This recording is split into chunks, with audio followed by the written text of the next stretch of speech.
Dust and riderless horses swirl around the slain and still writhing wounded. Here, arrows stuck into corpse and earth alike. There, a broken spear and a gutted horse screaming. Dismounted warriors limp from friend to foe, aiding those they can, slaughtering those they must. 3 riders approach the former Naican camp at the Marmot Hollows at a walk. There is Osbeg, son of Osbeck, chosen to bear the standard of the Zamagidi, and the antlered shaman, Chiledu.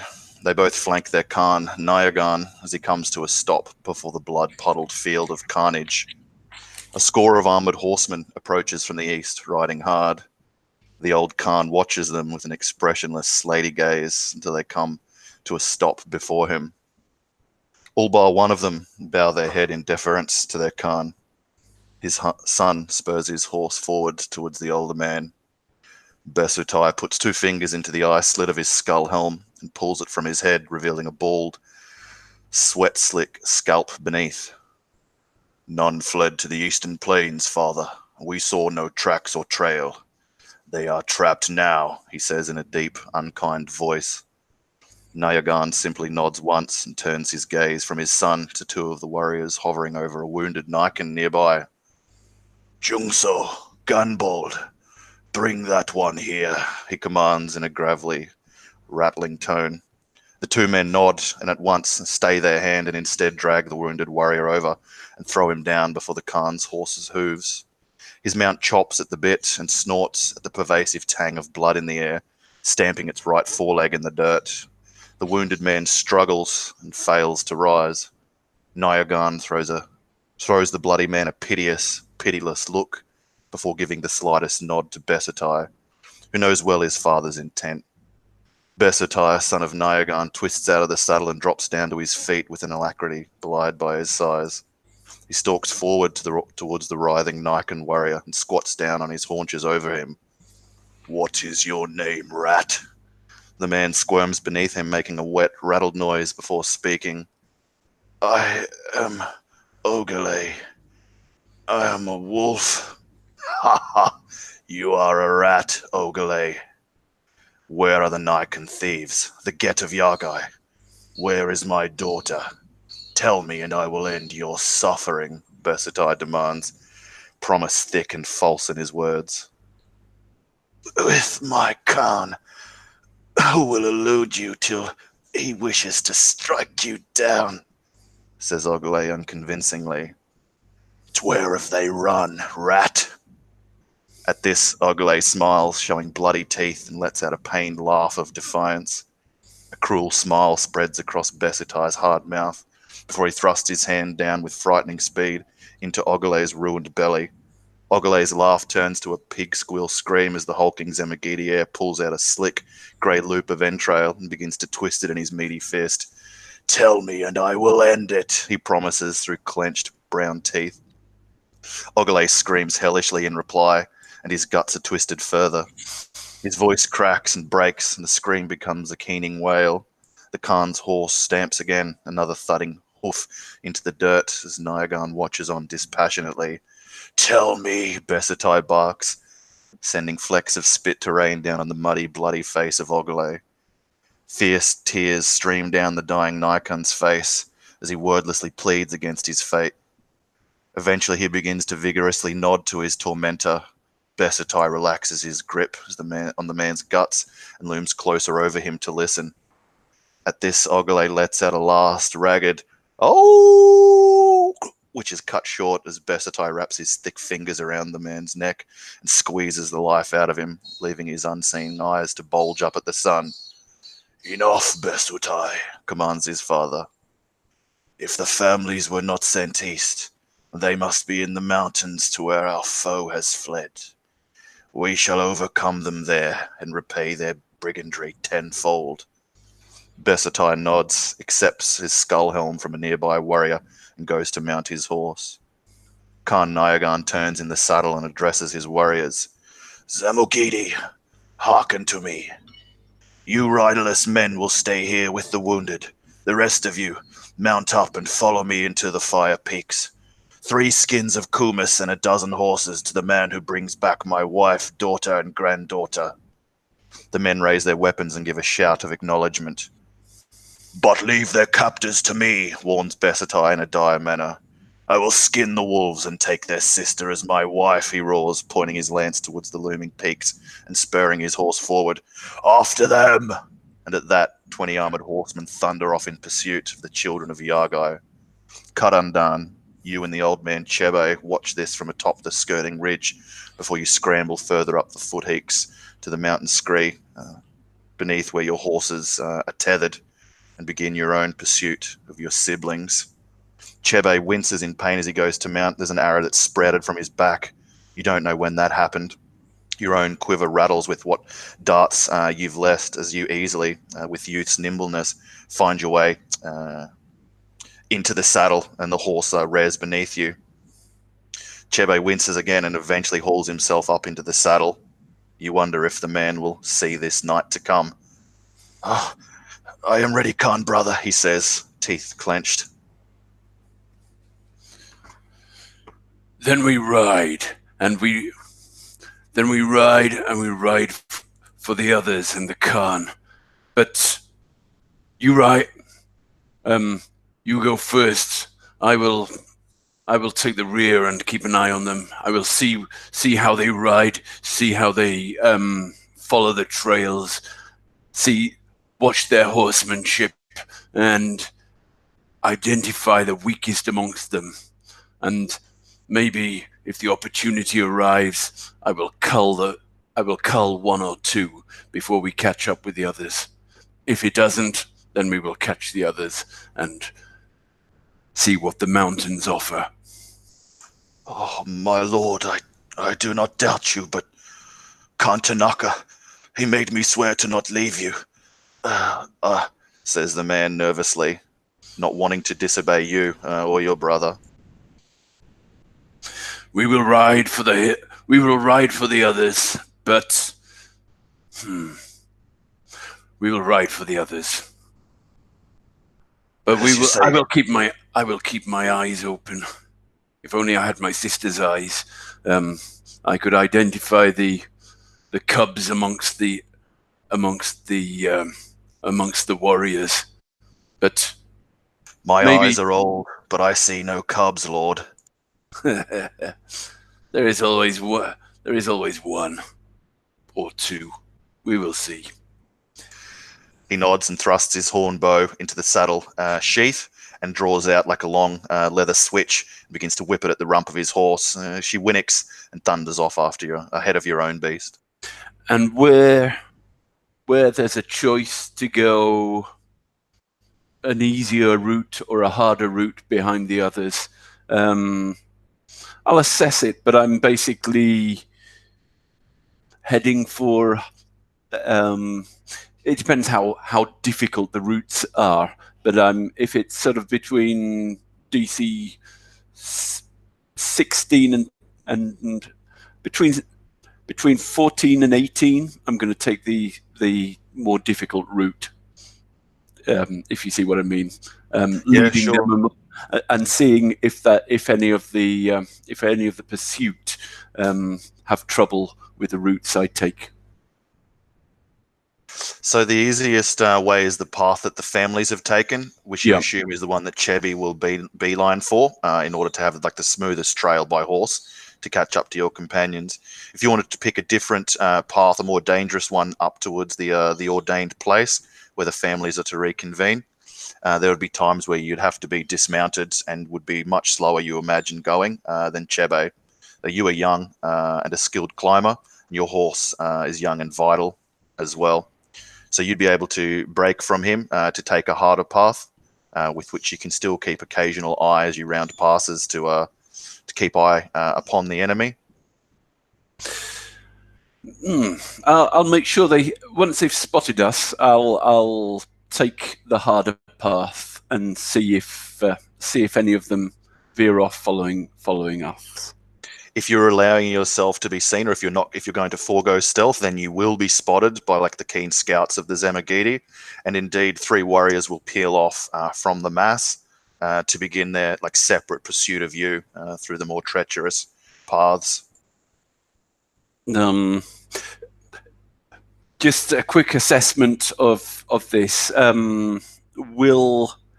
I take the harder path, will that mean the others catch up with the main party before I'm able to rejoin them? Just assessing their speed of progress and things. Possibly and likely. Then The 20 I won't. warriors. Then I Okay, won't. the 20 warriors who had joined the main host, even though they had ridden hard, you saw them. None of them saw battle, so they're all fresh as can be.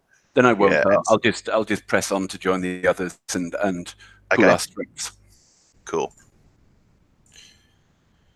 Tanaka, Chulun, and Sanai, you and the remnant Naican warriors have come to the Taicha Pass.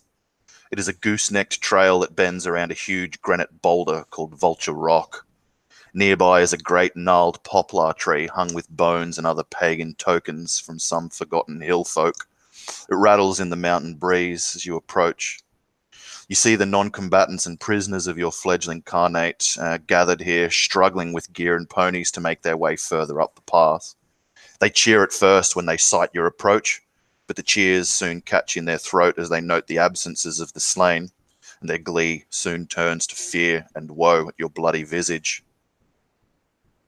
The people begin to stop at their hauling and prodding of the ponies and begin to gather around you, a small mob, as you thunder up the pass around Vulture Rock and into their midst.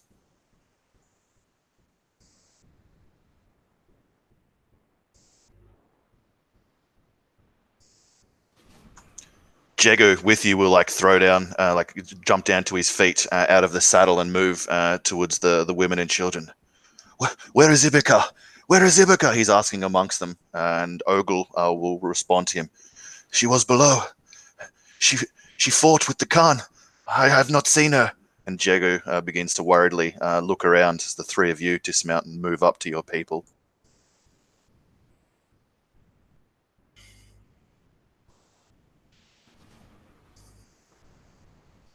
Yeah, it's with the grim-bloody visage they see of their Khan, who will stride into the mob. The toothy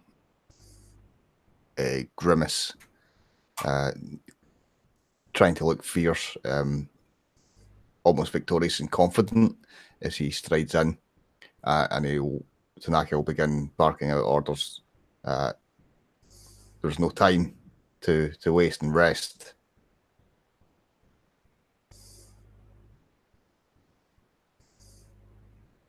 You heard the Khan shrieks Tokugana, and she'll move to the other non-combatants and grab one of the horse's reins and begin to pull it forcefully up the rocky path, even though she bleeds from arrow wounds in her side. She grits her teeth and sets her mind to the task, and others follow her lead, beginning to coax the struggling ponies laden with gear further up the Taicha Pass. And with the majority of them distracted by their task, he'll give his brother and sister a look and move towards the boulder, so they have a peace or quiet, as it were, to discuss what to do from here. We have to make it difficult for them to follow us. We should leave behind us everywhere that we go sharp rocks. Dig, if we can, little holes in the path. We have to make every step they take difficult and uncertain. It will slow down everyone if we stop for that. We don't all have to stop. Who would fall behind? Me.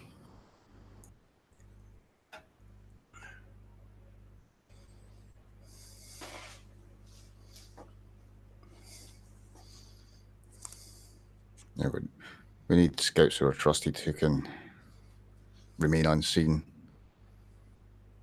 lead them to forked paths in the mountains, and send them in the wrong direction as well. Let them look where we were and not where we are. And surely they will split their force.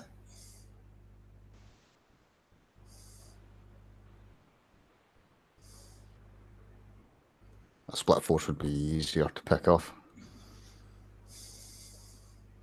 What of Khagan? The monkey is sly. He's out there right now, outsmarting them. His trickery's beyond the Zamogidi. And he'll say that in a tone that's as much trying to convince himself as his siblings that his brother's okay. Yeah, Chulun is bad at hiding it, and he's obviously worried about Khagan. But he'll nod. Monkey is slippery.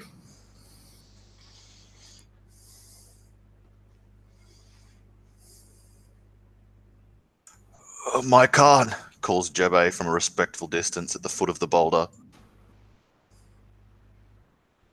He'll step forward once he catches it, once you turn your gaze to him, he'll take a few steps forward and then take a knee, bowing his head low, reverentially. My Khan, you are the wolves. You must live.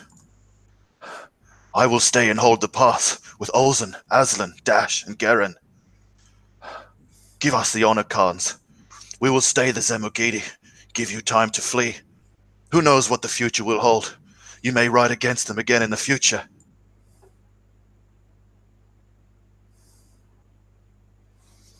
Sarnai looks at Tanaka and shakes her head. Yeah, he kind of mirrors the motion. It's good to see the wolf in you. The families. I will not escape the horsemen, even in these pigs, Khan. I could take 2 of them with me, and we could move behind, make it difficult for them, lead them in the wrong direction.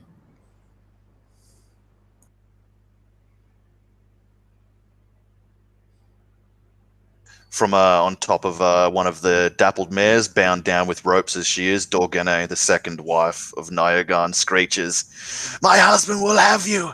He'll have your skins!" And Torkagana will just raise a hand to the woman, and then remember whose presence she is in, and will not shame herself by striking a noble. But she gives the woman a fearsome enough look to give her a mute, simmering silence. If you keep screaming, we'll have to gag you. Gag me if you must, wolf pup, but my words are true. And at that, Torkagana will just bare her teeth and slap the woman, forgetting herself. Dorgene utters a fell old woman's curse. I think it best to gag her now. Torkagana nods and will rip a strip from Dorgane's fine deal and stuff it into the woman's mouth. And she'll pull her finger away, cursing and sucking at the blood of her knuckle as the old woman bit her, sealing the curse in blood.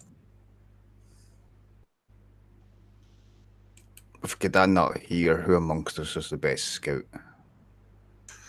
I am, my Khan, says Jegu. He says that with full confidence and misunderstanding of youth. Sarnai is our best rider, but I'm quicker on foot and I can hide better. Send someone ahead to scout the paths. Need someone in front and the rest behind to keep everyone safe.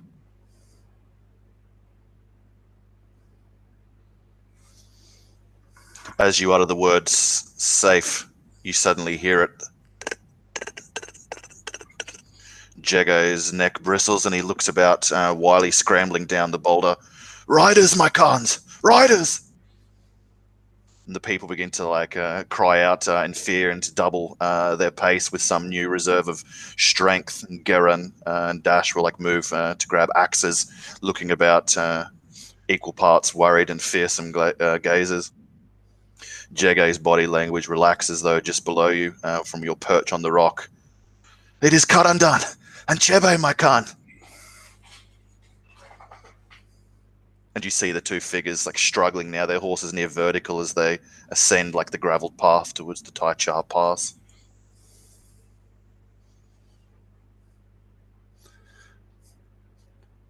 At a distance, you hear his voice, 20 warriors follow! 20 riders, swift and true.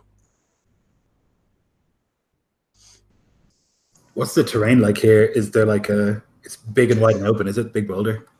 Yeah, like a steep question mark shaped path, and in like the loop like of the top there is like the granite boulder vulture rock that you guys are perched upon, and then like it curves around that to like the rest of the pass, so that anyone coming up the pass would see the boulder like blocking the way and have to veer around it to their right to get behind it upon a narrow trail.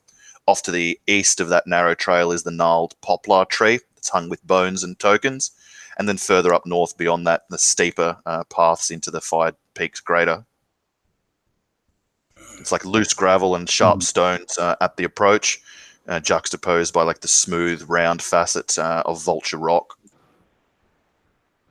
And the rock is much too big to move.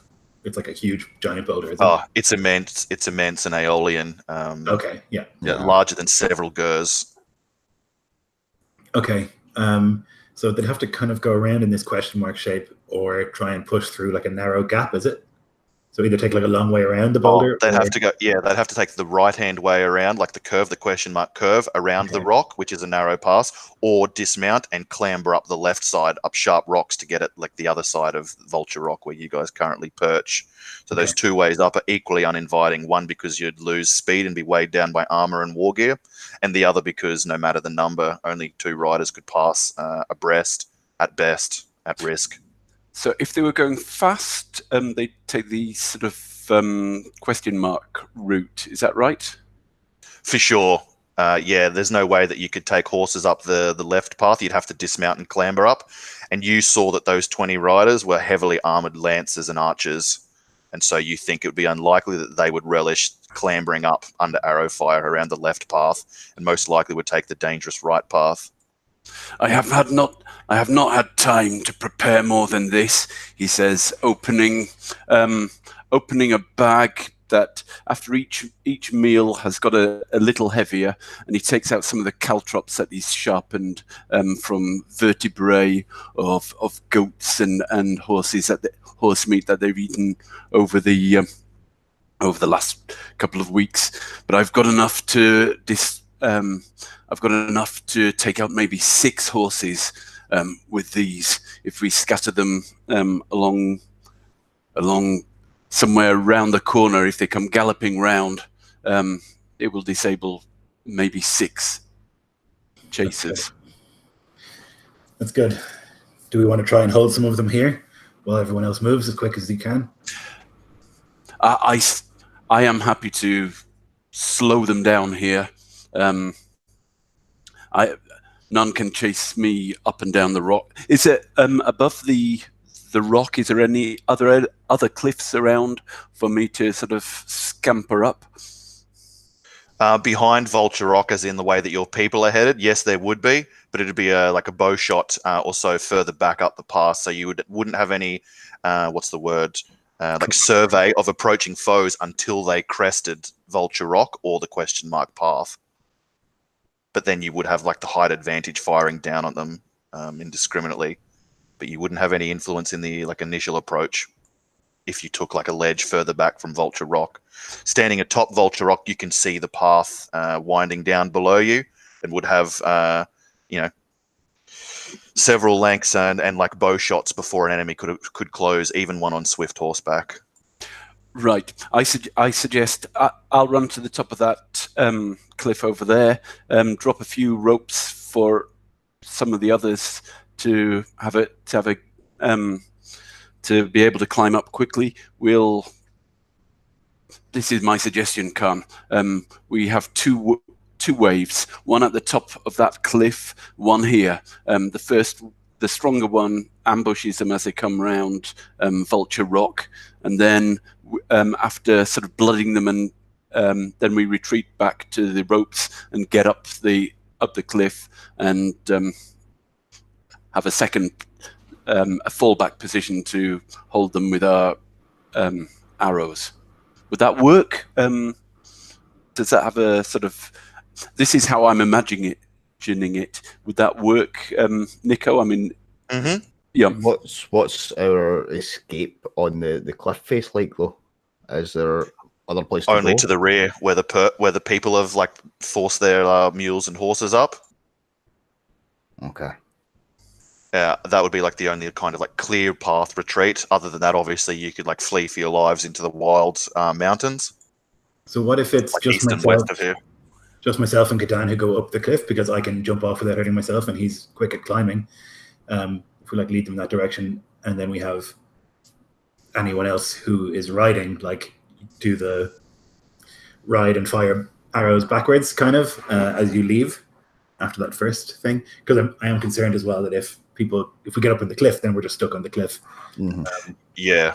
It'll be hard for the enemy to fire up at you from atop Vulture Rock or like the gnarled poplar. But once they pass over that, once they crest that, if you were on the ledge behind that, then it would be like a duck shoot. And I think Chullen and I could, in this kind of terrain, keep up with the horses. That makes sense. Yes. Yeah. You could divert them and we English rear guard. Yeah.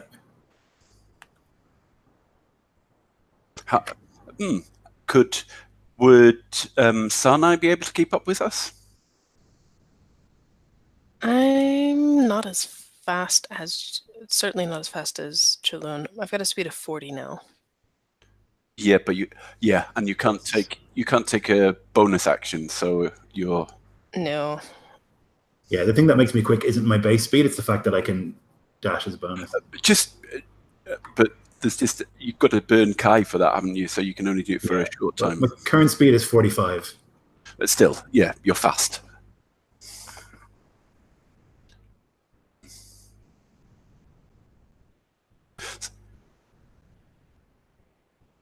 Horse is 60, right? So Yeah, but you imagine like beyond Vulture Rock, like further up into the pass, there's no way a horse could move 120 feet around. Yep, no way. Just because of like knife turns, loose scree and gravel, and like just generally treacherous terrain. yeah, You could still take a horse further up the pass, as your own people are doing, but not in a thundering charge. right. Yep. If they're on like tight paths or whatever, it's going to be really easy to shoot their horses as well. From Vulture Rock or in the limbs of the poplar, yes. But once they crest that, it would be kind of equal, give and take. And since they outnumber you more than 2 to 1, it would be an ill ratio. And if they're heavily armored, like once they don't have horses, like they're going to be in trouble. Yeah.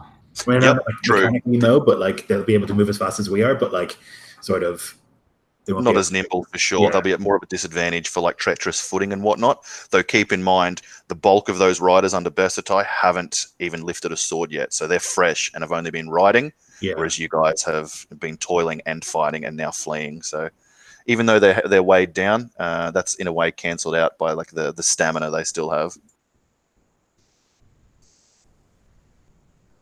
Yeah, Khagan would know, like the forces coming against you are the fresh forces, the relieving force. The wounded and riderless stayed below in the hollows. So it's not like beleaguered or wounded men coming against you, but fresh. Yeah. What is the time of day that we're currently on? I imagine close to noon. Noon. I think they would have come some hours after dawn. They certainly wouldn't have charged the Marmot Hollows after noon, because then the sun would have been in their eyes. So yeah, I'd say the attack would have happened 10 or 11 or so. Just, sorry, speaking sort of kind of just in game terms, is this difficult terrain beyond the the question mark path around the Vulture Rock? Yes, difficult terrain. It's like loose gravel, sharp rocks, and continues being difficult terrain. And am I right in thinking Tanaka can move at full speed on difficult terrain? I'll just double check that fact, but I do believe that is correct. So I'm just thinking, I've got my neck. I can climb at double normal climbing speed. So that's sort of, I can sort of ignore the difficult terrain of climbing. You've got a fast speed anyway. I mean, Chullen's got a fast speed. If I gave the amulet, the Shao amulet that gives me an extra bit of speed to Sarnai, she would probably be able to keep up as well. And sort of between us, I think we'd have a faster foot speed than the enemy. Yeah. And we could work as a unit, and know that beyond here we'd have a faster pace. Like Yep, if we you'd can- soon outstrip all of your people, though. Right, we'd want to be ideally between our people and them. Yeah. Yes. What I mean is, but if we We could behind- lead them somewhere and and trick with them. Yeah. I'm just sort of considering our advantages, and I don't really have a definite plan, but just sort of thinking through. We do have an advantage of speed. And so just to give you an idea of, like, from when you scouted earlier, Khagan, those forces thundered up against you were only minutes behind, like left only minutes after your companions' retreat. Mm-hmm. So we're talking in their approach of minutes, not hours. We need to choose. We need to make a plan quickly. Well, the bulk is already moving up the path, at least. Yeah. Mhm. They're continuing. Non-combatants. Yep. So I think since we don't have time to sit and pontificate, myself and Khagan can move towards that cliff. Definitely, like, use those caltrops in the sort of tight area, and try and get them to mess with us. And then, Tanaka can't fire a bow anymore. Oh my god! No, but if they're coming around that kind of horseshoe bend at any speed, and the caltrops take them, it's a good. Sarnai and Tanaka can finish them off on the ground, and then with using the speed we've got, get away while you distract, and it still leaves us being the rear guard for the host. If you did that, then you would be defending the trail that your people have gone up, while the archers are up above that, firing down at, like, the second phase of like the battle's reception. Or should we just all be together and fighting sort of hand to hand, and then at the right, I don't know, at a moment when Tanaka decides we start falling back. Yeah, it's tricky. We should be shooting them on the approach as much as possible, trying to save horses. Yes, I agree. And then when they get to that tight area, if me and you, even because we both can, like, avoid tricky shit, can, like, jump over the caltrops or, like, run over them and have them follow us, and then hopefully there'll be a bit of a blockage of, like, fallen horses, and we can kill one or two, or even if we kill one or two, that's, they only sent 20, and only 20. 23. Yeah. 23 cut uncounted. Yep. But then, like, every time we kill one is one less, and up here, like, that's going to make a big difference. And if we could have a scout or someone passing word about the next time there's kind of a narrowing of the path, then we could plan to retreat to that and hold them again. Yes. Is there a scout leading them at the moment of looking for the next ambush site? I think that was Galyn? Or Chegu? There was no scout leading the non-combatants. That, like, anyone who could do anything was fighting alongside you guys in the Marmot Hollows. Then who was the injured one who was riding up with me? The old Chebe. Chebe. Send Chebe on ahead, maybe. To lead the people and then scout. To lead the people and scout. Find the next ambush site whilst we're sort of, But they're basically pressing on. That's probably our best bet, is to, like, keep running and moving them to places where we can take out one or two or three at a time, and just keep doing that until, like, we just have to, like, fight via attrition, because we can't fight them head on. Mm-hmm.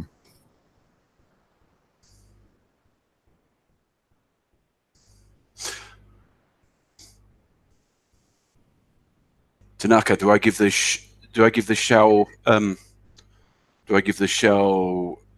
amulet of speed to my sister, or do? I think did Sunlight not already have it? Did you not already give it to her? No. I hadn't given. Oh, had I given it to you? I think you did. Oh yeah, I did, didn't I? Battle, yeah. Yep. Yeah, for the battle, I did. Or I gave it to somebody, didn't I? I gave it to Sanai. Yeah, I think it was me. Okay. Yeah, out of here. Oh, sorry about that then. So now I'm very fast, actually. Yep. So then our general plan would be to basically lead them to an ambush point, kill one or two of them, have Chebe let us know of the next one, and just keep running until we've whittled them down to the point where there's enough that we can face them head on. Or like, not enough, Yeah. like little enough that we can face them head on and kill them. Yep. Yeah, just harrying them all the way up. So mechanically, we want to conserve resources for that, and just like be shooting them with bows and arrows as much as possible, and hitting them with basic attacks, or as opposed to talking like if you have like spells and stuff, we want to try and save those for when we actually engage in a big ass fight, right? Or sort of one rest things you can only use once per rest. Just like thinking, because usually I don't have this kind of mechanics talk, but like we very really might die. So like I just want to be careful. It's the advantage of being a rogue. All my stuff is more passive.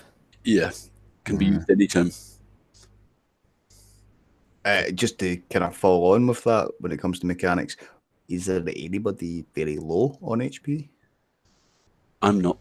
I'm not very low. No, I've lost 12 hit points in the battle of 56, so I'm good. I'm all right. I'm at 37 out of 59.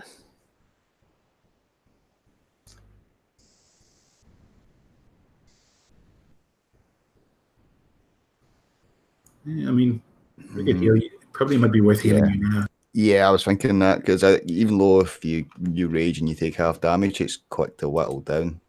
I can at least give you 1 cure wounds. Okay. So that'll be 9 HP. Now, are you doing magic on Sarnai? No, it's I've got healing herbs and pastes and things in a pouch. I don't know what this magic is you speak of. Yeah. This is a Nico game. But it's in Faerun. But yeah, you don't have magic. Yeah. We're not Shao.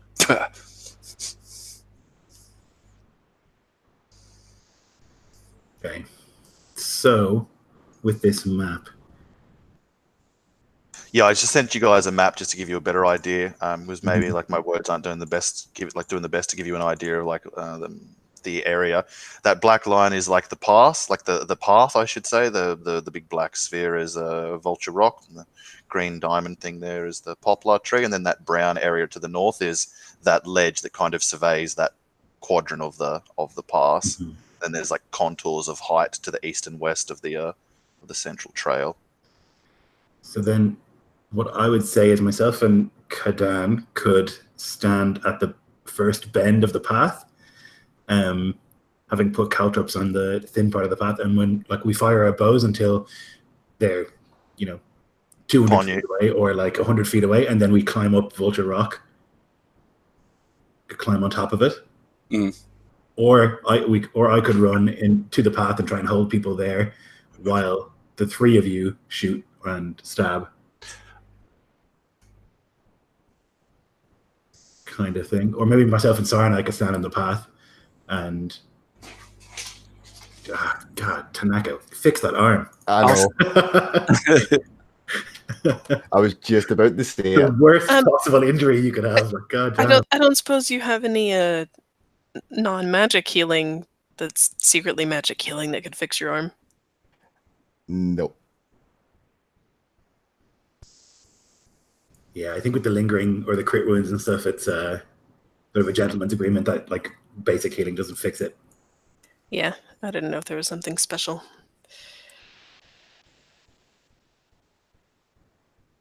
Okay. We can do this. All right, let's just do it. What's the plan? Sarnai is starting to pace. She's getting antsy. Rip the band-aid off. Yeah. Okay, so myself and Khagan will stand at the first sort of curve in the path. This is just what I'm suggesting. And fire, and Sarnai as well, fire our bows at them as they like run up.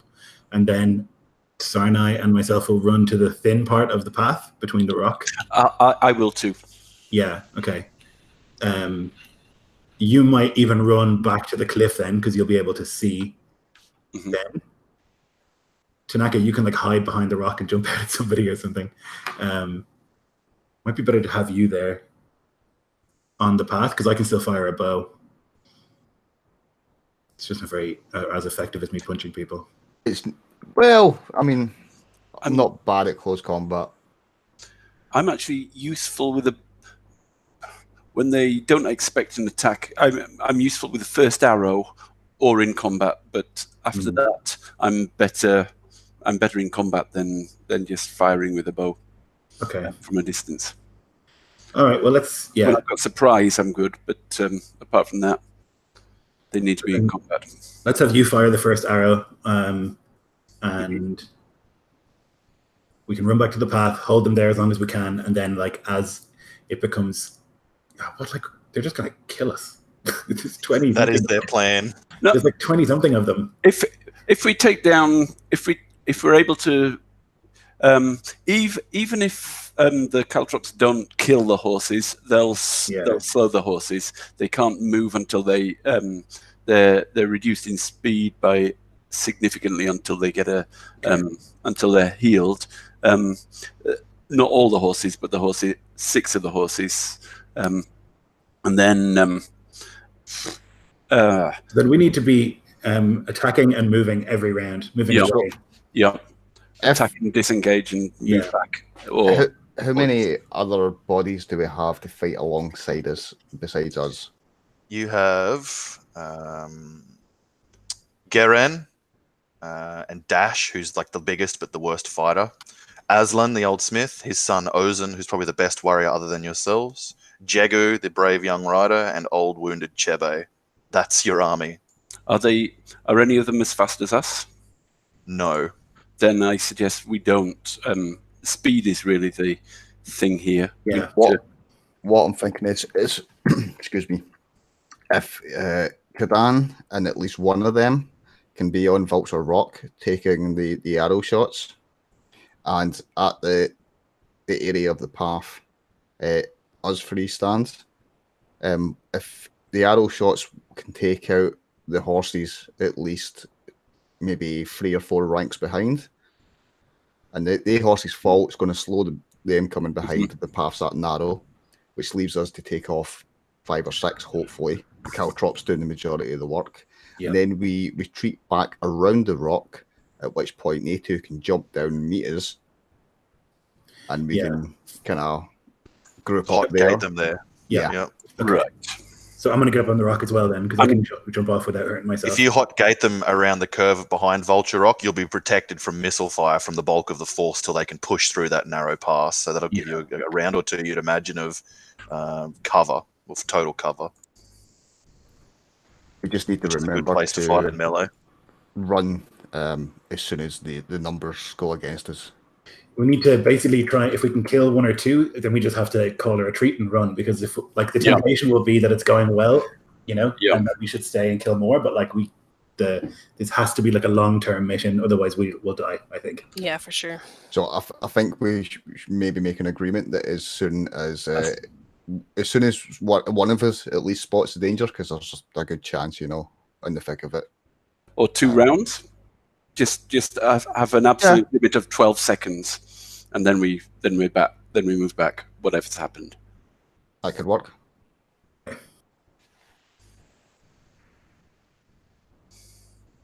Oh.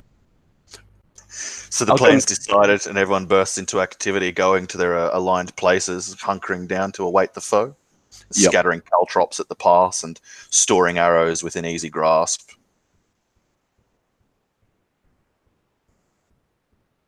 And taking a hiding place that has a good view of the approaching path.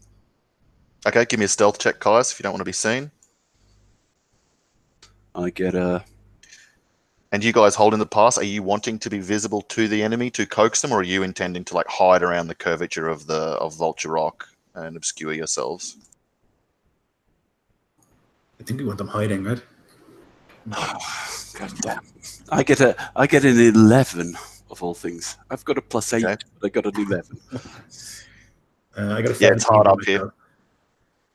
It's hard up on the curve of this rock. Like, there's not too much for you to like hunker down behind, and even though you like lay down low and try and make yourself small, you feel the eyes of the mountain watching you. Unless I got advantage for any reason, but yeah, I'm assuming I didn't.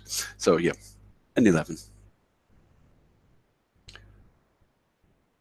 The light glints off my off one of my bow arrows. Yeah, everyone else seems to like slip down and disappear into the rocks. But as a column of cavalry begin to thunder up the pass, Khagan, you shifting your weight nervously and feel their eyes upon you. Even before like there's gestures of pointing up towards where you are, stark against the rock, and like voices calling out in alarm, cutting over the din of the hooves. Even from here, you can see the dust. They kick up and see like the small, like not landslides, but like a rock slides and pebbles spilling down free of the treacherous path. And the group comes to like a shambled stop and divides into two unequal parts.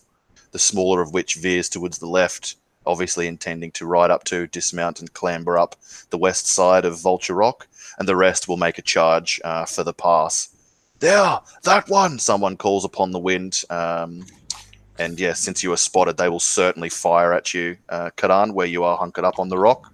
Okay. As they're firing uphill at you and into cover, you'll have +3 to your AC. And they'll have disadvantage on their attacks. As a shower of arrows at you heralds their initial charge. Okay. Can I also lose an arrow, a sort of readied action, or not? At the same time. Yeah, you certainly would have had a ready action. You just won't have advantage on it because you would have been spotted by their advanced guard. The shower of arrows rain down around you and like tap down upon the stones. One arrow even shatters, but none of them strike you in the first volley. Can I fire as well, my ready arrow? Certainly, yeah. You will have advantage if you like spring up, and anyone else who does so as well. Excellent. Crit. Ah, yes. Okay, sick. Certainly a horse. Ooh, almost a crit. I was aiming for the horse of the leader, but I missed it. Oh, that's a dead horse. It's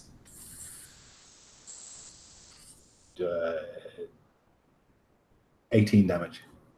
Ooh, yeah, Galyn got a crit as well, and Nice. another one of your archers who you don't know who made the shot, but they all fired in volley at command, and they sprung up nearby as well to fire in, and two other horses go down as well as the one that you shot out, Chulun. Sarnai sinks an arrow into one of the horses as well for damage. It'll rear up and Winnick, and then its rider will spur it onwards, wounded as it is, baying for your blood. At this stage, with the ruse up and the charge initiated, I'll get everyone to put a name and number, perhaps for the final time, into the chat. Whew. I have disadvantage on initiative, right? My head wound. Yes, my Khan. Really Oh. didn't like that. The omens are good. I failed my stealth, I failed my short bow, and I've got a 4 for initiative. Maybe Khagan was the one that took the wound. Good heavens. Okay, I got a 13.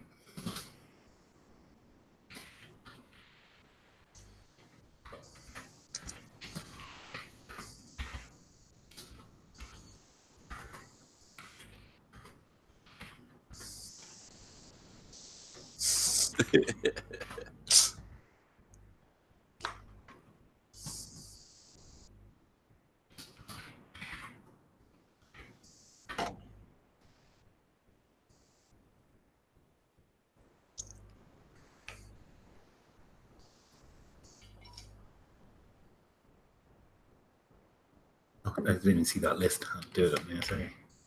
Thank you, my lord. Oh, in order as well. My lord. I know, so prepared. Well, I had hours of preparation in my hungover state before the game because I woke up way too early. Such luxury. I'm not used to I know. this.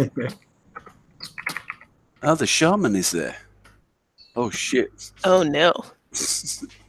Masked Archer and Jungso are different people, are they? Nico? Nope. No, it's the Jungso is the masked archer. Can we see the shaman? Yeah, you can't miss him. His horse and his helm are antlered both, and he in one hand holds aloft a feathered like quarterstaff, and in the other hand a wicker-looking shield with strange trinkets and fetishes like ringing around the rim of it. His face is obscured by like a canvas mask, and he rattles with bones as he rides. This is a very scary initiative list. Yes, I'm not going to put all of their forces on, nor am I going to include yours, but I'll factor in that they'll be reacting to the combat and like the enemy as they separate and engage. We'll just follow orders from you as you deign to bark them out for free actions once per turn.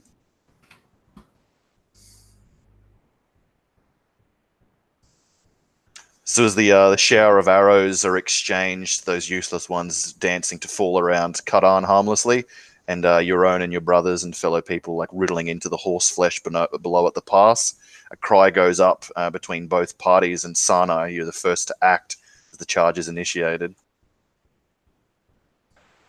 Sarnai will loose a second arrow towards the same horse which she'd injured earlier, and it strikes true. 8 damage. Yeah, the second arrow takes it in the neck, and it rears up and falls sidelong, spilling its rider. The horse dead, but the rider struggling with life beneath its weight and his trapped boot. That's me done. At this, the shaman Chiledu will give up an ululating cry. It seems to swirl and swell and go beyond that verge of like normal human sound. Something bestial and feral warps into the cry as he raises the staff and shield aloft, shaking both, calling out to the Zamagiri warriors as they pour about him, half armored on the horseback, charging for the pass, which few of you stand, and others veering off to the loose rocks of the west to dismount and begin their treacherous climbing ascent.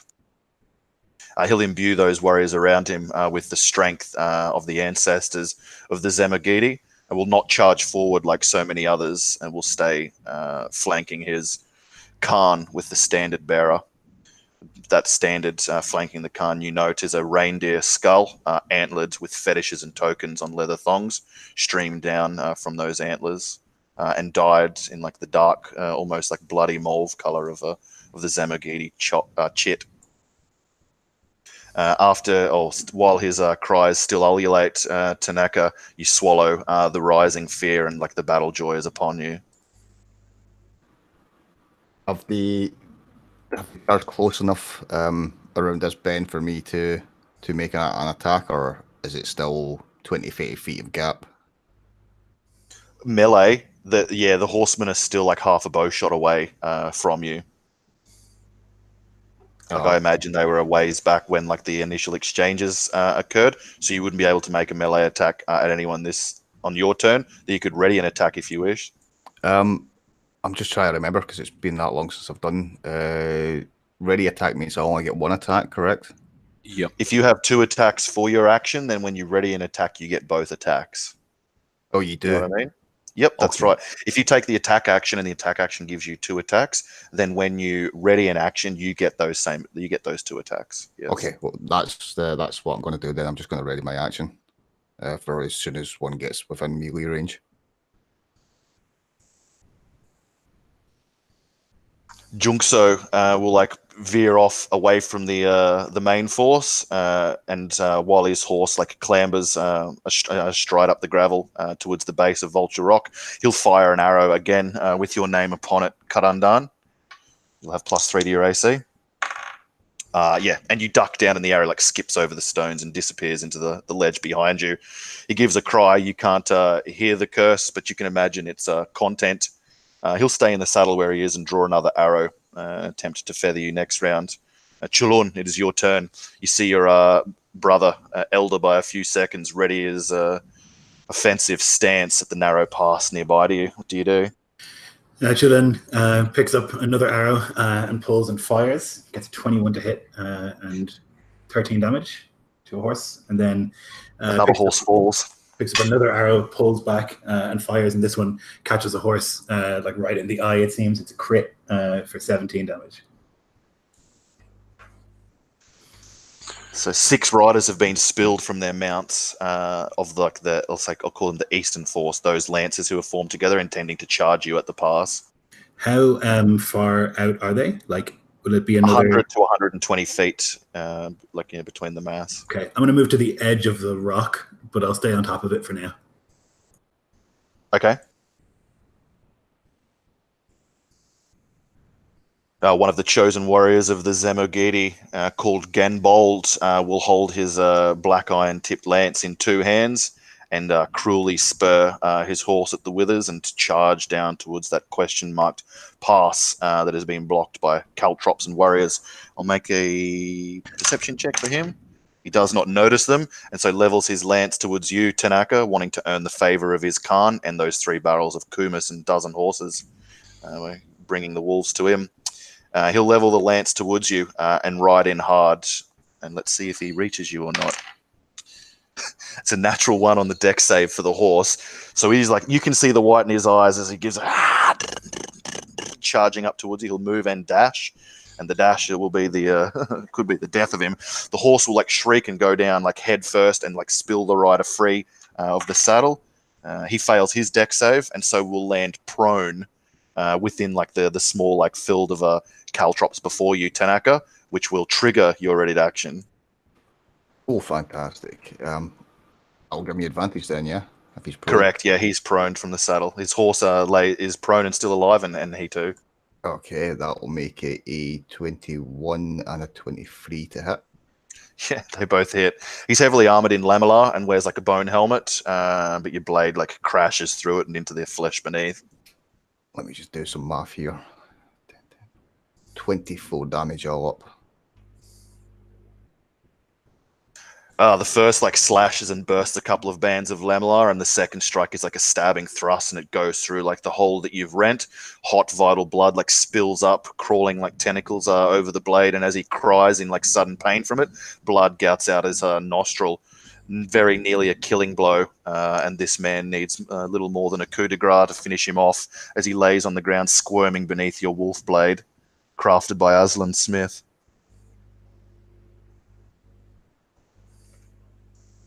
After Ganbold leads the charge in, Besutai will like ride up. The Zemogedi antlered warriors like stream him around him from either side. He'll reach down to his saddle horn, where several braids of hair are knotted around it, connected to decapitated heads of the fallen. He'll like rip them free, swing them around, and cast them up towards the pass within sight of you. You see Ogale, Boyantu, and Korodai's head roll, eyes open and tongues lolling out of dead mouths as they finally come to a rest in the loose gravel. But the 4th head is the most horrendous of all. The mutilated face of Ibika, eyes swollen shut in like the torment of her death. And at this, Jagu just screams like a maniacal, bestial scream to rival that of the shaman. And fool youth that he is, he breaks his position and runs downwards at hot, hellish pace towards Besutai, who grins cruelly, and he will charge towards the youth. No. It will technically take his movement and action of his horse to get up into that midst, but he is aware of the caltrops because he saw Ganbold, so he will slow at the end of it as he comes up into the mist and drive his lance with its reach down into the midst of you guys, and it will be at Jagu next to you. Tanaka, at whom he's aiming. The youth like rushes in and like trips on a loose stone, which is the only thing that saves him from the first brutal thrust of Besutai's lance. The second is a 17. It catches the youth in the belly. 9. It bloodies him in one hit, bursts out the other side, making a tent of like the boiled leather at his back before the black iron tip pierces through and like sends blood dripping down at the back in front of the youth. His cry of like anguish and for swearing of vengeance for the death of Ibuka, his lover, is like cut short with the winding punch like impact of the spear tip. And as hot blood washes Besutai's shaft, he too feels the battle joy and shares it with you, Tanaka. after Basutai, Naican Khan will like spur up alongside the archer, and you hear him below there. You don't hear his words cut on, but he chides the archer and like forces him off to another side, and will like call for those behind him to come up to where he is. Mechanically, he's just going to take the dodge action, not actually engage in the melee, but wanting to orchestrate it from this this vantage here at the foot of Vulture Rock. Pour onward, my warriors! Bring their heads to me! He'll call. And just take the dodge action after his movement and won't go into the midst of the Caltrops. Another Zamogidi rider will follow Besutai, wary now to the Caltrops, so slowing to compensate. And he'll try and bring his spear down to thrust it into your neck, Tenaka. But you see the clumsy strike coming and can bring your blade up to like slice wide the shaft thrust. And you were like his horse and the others, like their bulk, will like slam into your lines here as they girt the narrow pass. After the Zamogidi rider, Ozbek, son of Ozbek, the standard bearer will like rush forward behind Naican's heir, try and embold the force that's trying to force its way through the narrow pass you hold. He's going to move up and mechanically he's going to give the help action to Besutai as he rides up behind him, picking his way over like strewn dismounted men or like dying horses.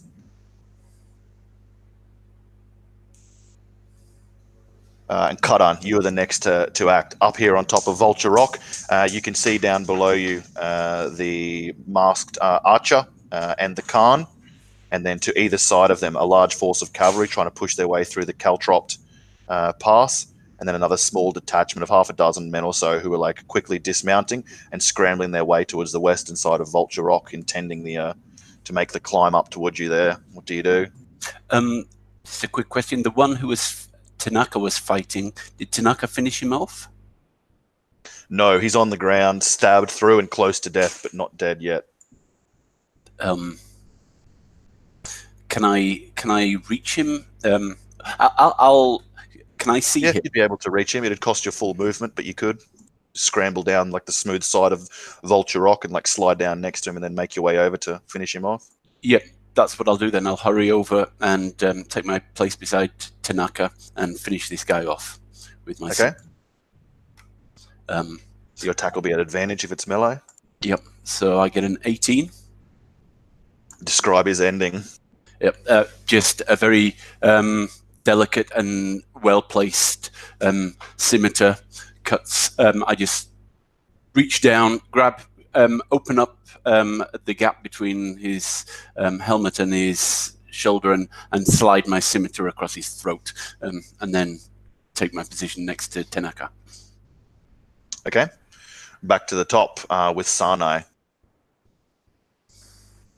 Sanai hears Jegu's scream, and her next arrow finds Besutai. That's a crit against him for 12 damage. Ooh. Let me open the needful doc. The second arrow he sees coming, I think, and it misses, or perhaps the standard bearer helps him dodge it. Yeah, what was the to hit? 10. Okay, yeah. The arrow flies wide or is taken on the shield of the standard bearer. For the crit, this isn't in combat, so I believe that's a D20. Yes, please. Sorry, no, a D10. D10.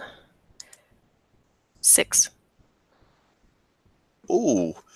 Your arrow takes him through the elbow of his right arm. The black iron-tipped lance that he just drove through Jegu's belly drops from his grip. He is disarmed. Yes, and you took 12 damage from that crit. Yep, yeah, I marked the damage. The wound itself is not so grievous to him, like he'll recover on it. It's not like it's maimed him or anything. It was enough to drop his lance free and draw blood from the hulking man, though it does not seem to have slowed him any.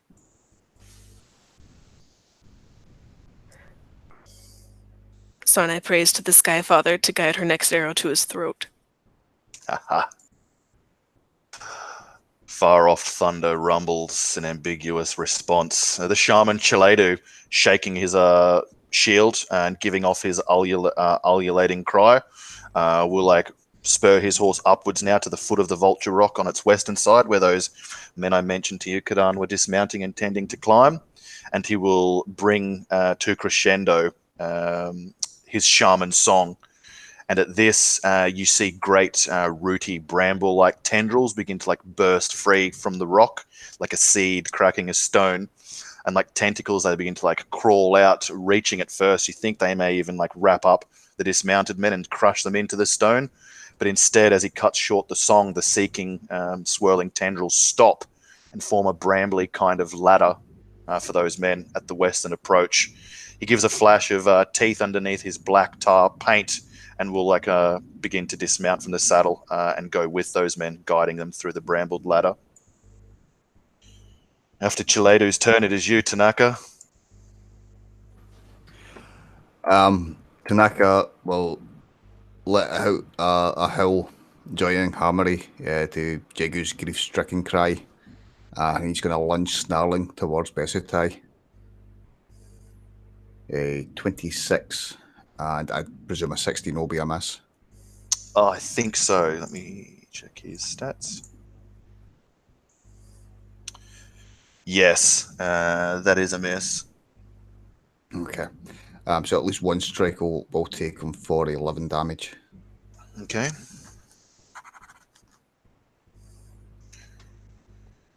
Yeah, you like slash him through the first, like cuts into his chest. So he's like thrust up to him in the saddle.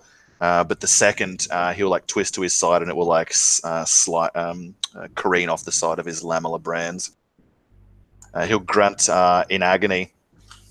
His attention split between you and the screaming youth, Jegu. But he's not slain from that, just wounded more so. Jungso will take credence from the shaman, as all rightly and goodly people do. And he will move his horse to the side. He'll dismount it, not even bothering to tether it, knowing that it will come at a whistle. And he'll use the rest of his movement to get to the rear of the horses charging into the pass where Tanaka Khan and his warriors stand. And he will ready himself a shot. Seeing you, Sanai, taking a shot at the heir of his clan, he will mark you as his target and let fly a birch shaft. But it just clatters off to the stone behind you, causing you to kind of like duck retroactively, or reflexively, I should say. And it brings your attention across like the wall of horsemen, like trying to push through your brother's line, behind where our archers are readying to like give cover to their cavalry. The man will stay where he is, having not enough movement to close into the caltrop strewn melee as yet. Cholon, you're the next to act. Cholon is going to basically leap off the rock and try and land on top of the shaman, if that's possible, if they're on the other side of it. If not, I want to go for a Besutai where Tanaka is. You can move and jump down onto Besutai. It will just cost you your movement and then obviously an action for any kind of attack you'll make. But if you want to target the shaman, you're going to have to use your dash as well to get all the way across Vulture Rock and then jump down onto him at the base of the bramble ladder that he's summoned. I wonder, does Cholon know enough to understand that if he kills the shaman, the magic stops? I don't think so. He's going to go for Besutai, I think. So I'm going to just jump off the rock and land on top of him. I don't know how far it is, but I can reduce up to like 30 damage or something like that from jumping. So you can run and like dive bomb off the side of Vulture Rock and careen into him and his horse. Yep, I'm going to target him specifically. I rolled in advance and I got a 19, a 26, a 17, and a 26. Nice. Unfortunately, I was going to say the first attack will be at disadvantage because it's in my head it's difficult to make that first attack as you're like jumping and falling off a rock, but the others will stand. So I'd argue that it's not for me because I can run up walls and whatnot, but I will roll it. Still maybe a hit. It's gone down to a 17 instead of a 19. Okay, so 17 does hit him, but he'll use his reaction to parry to raise his AC by 2. So it will be a miss on the first, but those subsequent 3 are all hits. Okay, so that would be 7, 10, and 9 damage, and he needs to make 26. Needs to make a dex save for the last 2. Nat 20 for the first. And, 6 and 4, 10. So fail, I'm assuming, for the second. Yep. So I will knock him off his horse and prone him. Oh, nice. So maybe that's like the first one that hits. Like he lands down and then just like smashes an elbow into the side of him, or like bodily tackles him onto the ground. So it's because of my flurry of blows. When I hit with those, I can make people make saves. So yeah, nice. He's prone, and that's my damage, and that's going to be it for me. Is that all with stone fists that you damaged him? They're now magical fists. I don't have the stone skin on at the moment. I'm saving it for when I really need it. So he's very badly wounded, nearly slain. I'm going to say that as you drive in with like the second and third blows, like maybe an elbow and fist, it cracks down the middle, the skull helm that he wears, and like the last one like shatters it free of his head as he like falls prone and smashes into the rocks of the trail. So it's like bleeding and broken, unhorsed and unhelmed. Savagery at last. Rad. After Chulun, Ganbold will... Oh, no, he won't. Ganbold's throat is slit by your younger brother. So Bessetai now will act. He'll rise up in that like slow motion kind of way while like the fray swirls all about you. And he'll reach down and pull his lance out of Jegu's belly, which earns another like whimpering, mewling sound from the brave, foolish youth. And he'll clench his teeth together, like threatening to shatter them as blood like slowly begins to trickle through from his busted lips. And he'll bring the lance to bear on you. He'll take a lunging step forward with his left foot and then thrust down at you like the meat of your thighs. And then with the second strike, we'll use the fluke of his lance to like swing round, aiming for your upper midsection. Chulun, in revenge for his ungraceful dishorsing. You catch the lance strike of the first thrust within your hand and can drive it away with like a pivoting maneuver. The second is a near crit, 19 on the die, so it's going to be a certain hit. Yep. 12.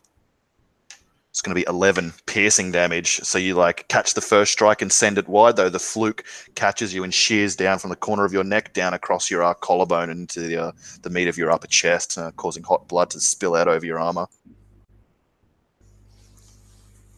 Yeah, Shilin will grunt at the pain, but he'll also like snarl with bloody teeth towards Bessetai, knowing that he's going to tear his throat out before this is done.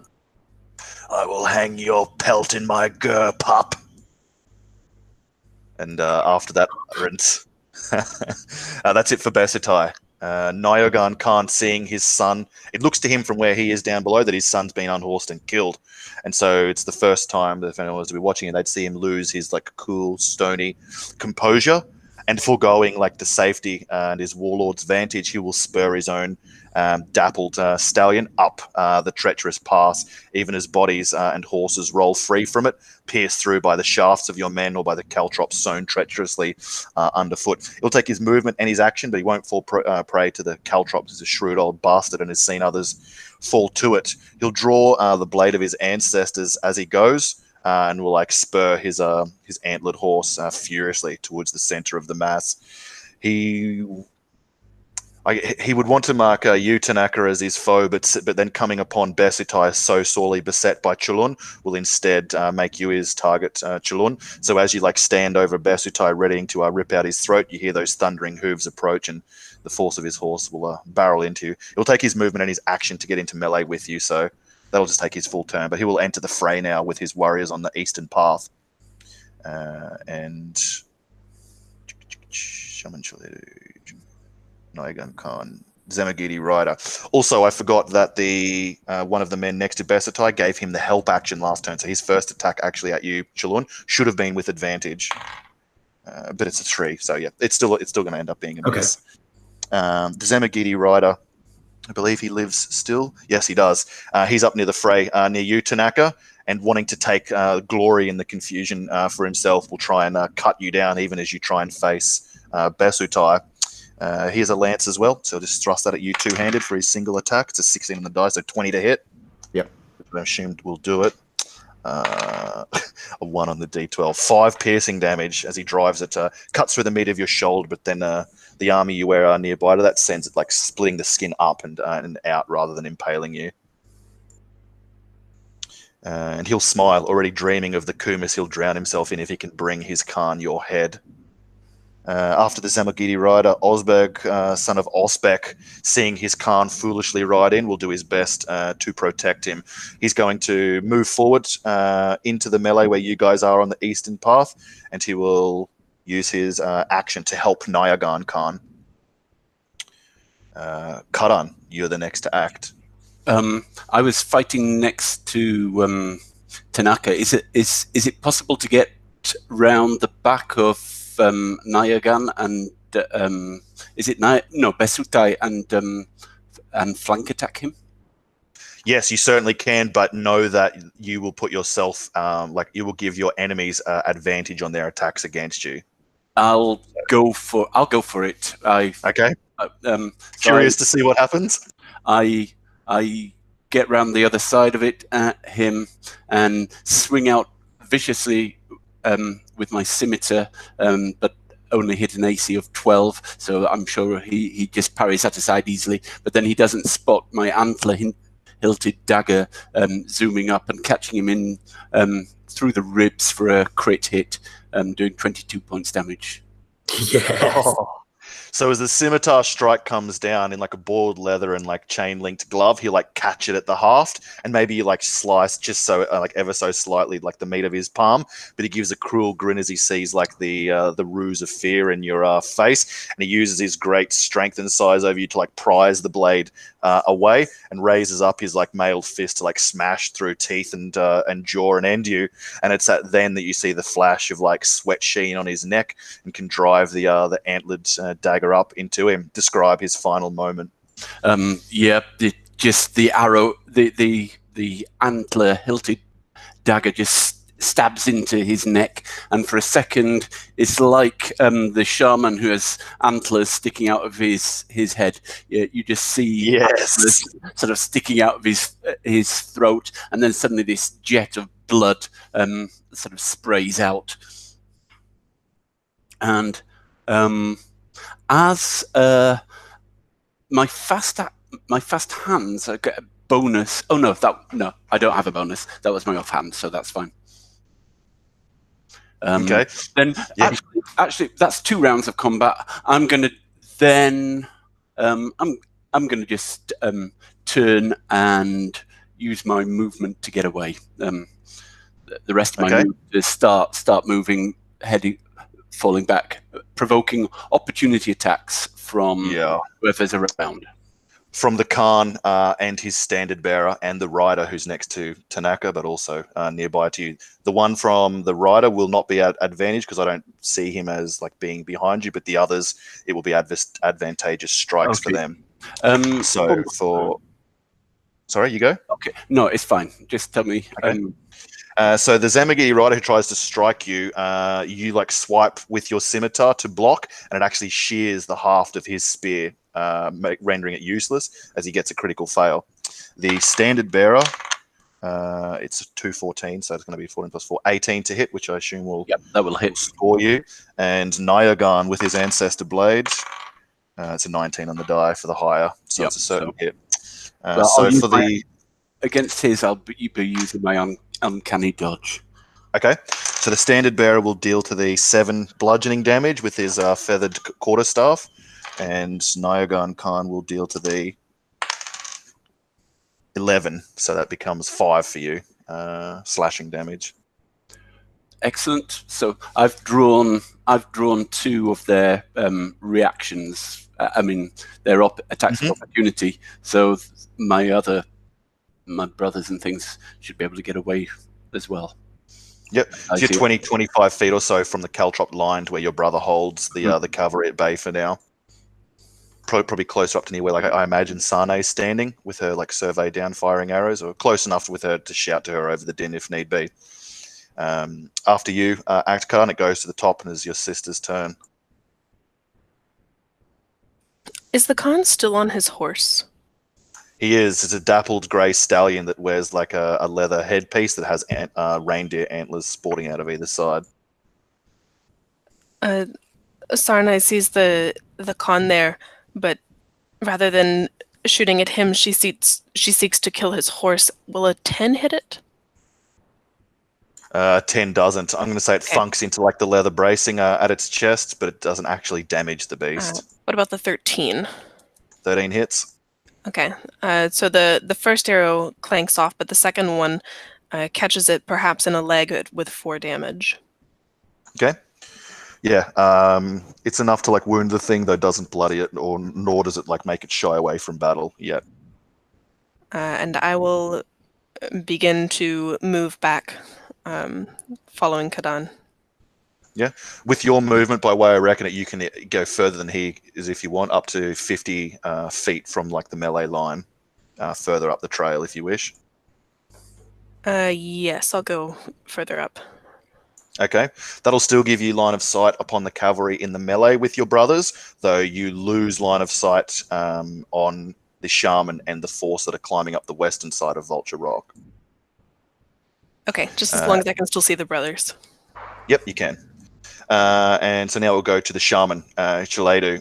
He will give a command to some of those tentacles. You won't see this, but for those who could, the tentacles will like wrap around his limbs and begin to like carry him, passing up like some octopi up the side of like the western ridge of Vulture Rock, till he sprouts from the top of it, like some dangerous sapling, and he will walk like slowly towards the pinnacle so that he can survey down upon the cavalry melee at the eastern side, and then up to where you, Khagan, and Sanai have fled further up the pass. He will note you and the danger present there, though the danger that's facing Naican, his Khan, is greater. And so, unfortunately, it will be into your midst, Chalun and Tenaka, that his next sorrowful song will be sung.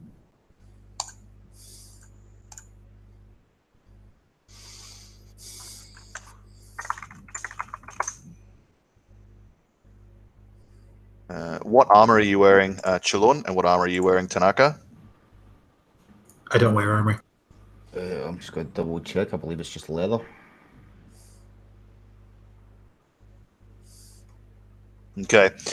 He's going to like point a gnarled finger and like speak from within under his black painted face, fell words only known to shamans, and the blade crafted by Aslan that you hold in your steady right hand, Tanaka, begins to like thrum and becomes warm, then hot, and then searing.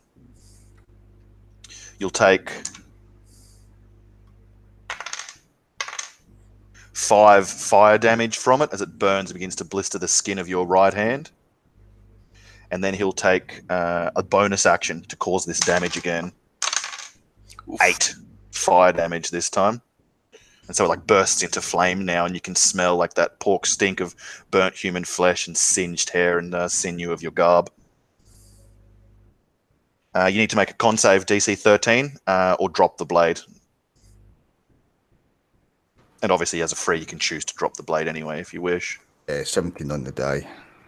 So you hold a grip on the wolf blade even as it burns bright. The shaman will exult with like a feral, toothy smile, eerily reminiscent of Xixi, whom tutored you in the ways back when you were under Yargai's people. He'll end his turn there atop Vulture Rock, and then it will move to you, Tanaka. Yeah, I think Tanaka's, when he feels this blistering heat in his hand, I imagine the skin melting around the grip of this sword. His eyes come up to the bluff where he sees the shaman, and he'll point the sword up at him with a defiant grimace and grin on his face, but he's going to disengage and run back because I feel it's now time to get out of dodge. The shaman exults and like cries out from atop Vulture Rock, "They flee! They flee! After them, Zamogiri!" He's like half laughing as he like shouts this. But yeah, you can prize yourself free of the melee and retreat. You carry the burning sword with you. Yes. Fool. Yep. Tanaka makes his way from the melee. If you're using your disengage and full movement, you'd be back further back than Khagan, though not so far back as Sanai. Oh.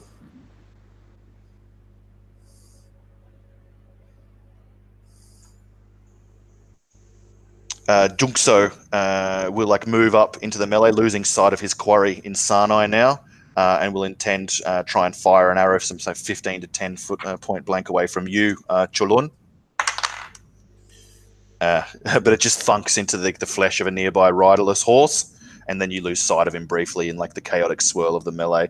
At this, I think he'll realize that shooting now could be more dangerous than helpful, and so will drop the bow, which I imagine some kind of crime in fantasy Mongolia. But he'll drop it anyway and draw a curved blade and run screaming in to aid his Khan against thee. Use his movement to get into a melee with you, Chulun, and it's now your turn. So all of the siblings have started running. That's good. Yep. I will also do that. Don't worry, I'm going to attack first, but I am going to run. I'm going to just smash my fists into the can twice, hopefully. It's a 19 for the first. It's a hit. And higher than that for the second. 7 to hit, okay. Ooh, so 18 all up. Okay. And, I didn't do the flurry of blows, so then I'll use my bonus action to... how many of them are around me? Currently on you there is... facing you is the Khan and the Masked Archer, but also adjacent to you is the... Where is he? Zemagidi Rider, number 9 on the initiative. So there's 3 foes currently adjacent to you. 2 of those are actively engaged with you. The temptation. No, I better run. I'll be killed by my siblings instead of these guys. Okay, so I'll use my bonus action to disengage, and then I'll move. Back 30 feet? Yep. 45 feet? 45 feet, yeah. Okay. So you're nearly as far away as Sanai is, and your 2 brothers like stand between you and the oncoming enemy. I'll actually only move until I'm the furthest back. Closest? Yeah. Yep, I get you. So just a bit in front of Khagan to protect their retreat from the enemy. Yes. Yep. Yep, sure. Okay, Gunbold, I believe, is slain, the heavy lancer. Oh no, sorry, I got that actually mixed up. Oh no, sorry, yeah, Gunbold is the one who's slain. Junkso still lives. So I won't worry about him.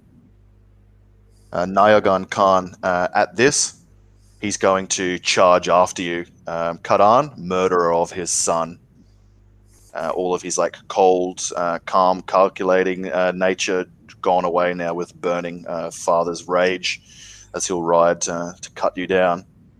He's going to ride up into the midst of yourself and Chulun, so he'll be adjacent to the both of you.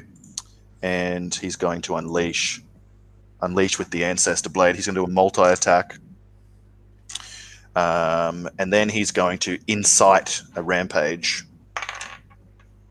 So the first Khagan is going to be a 24 to hit. The second will be a certain miss.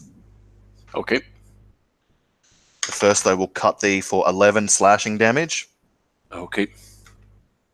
And then he's going to incite rampage on one of the allies that he can see within 30 feet of him, who would include those still in that melee line. And so I'm going to say that he'll give it to the Zemagidi Rider, and he'll hurl his spear at you from the melee 30 feet back. I believe that means he's at disadvantage because it's only 20-foot range for the spear throw.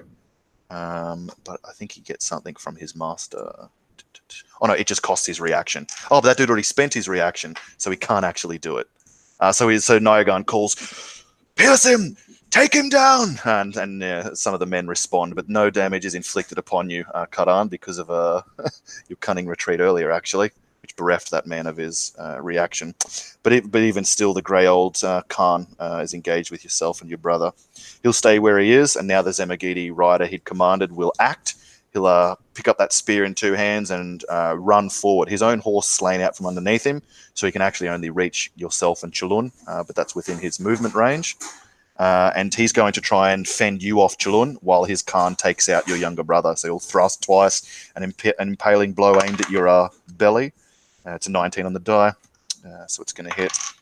It's going to be 9 piercing damage.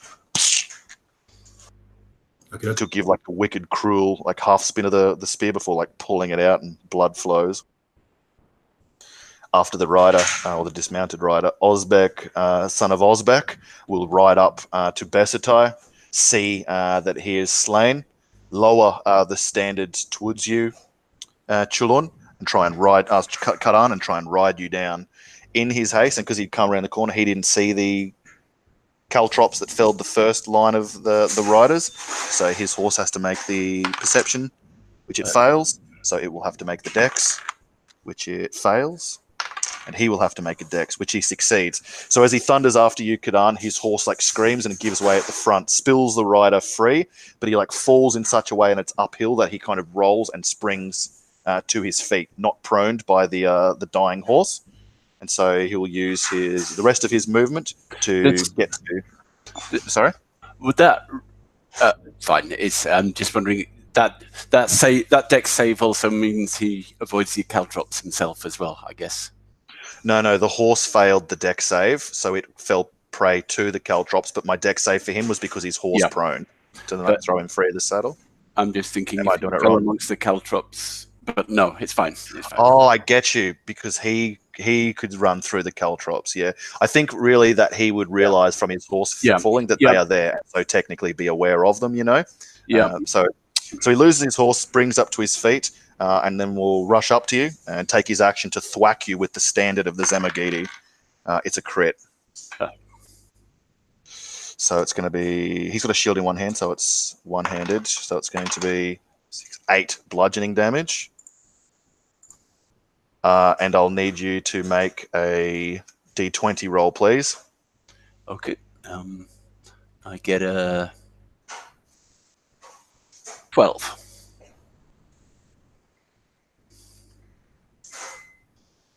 Oof. This is bad. 2, 3. It's going to be 5 weeks that you will have a level of exhaustion. There's this lightning bolt that sears through your vision as his standard smacks down into your unhelmeted skull. It rattles you, blinds you for a moment. I'll need you to make a DC 15 con save, please.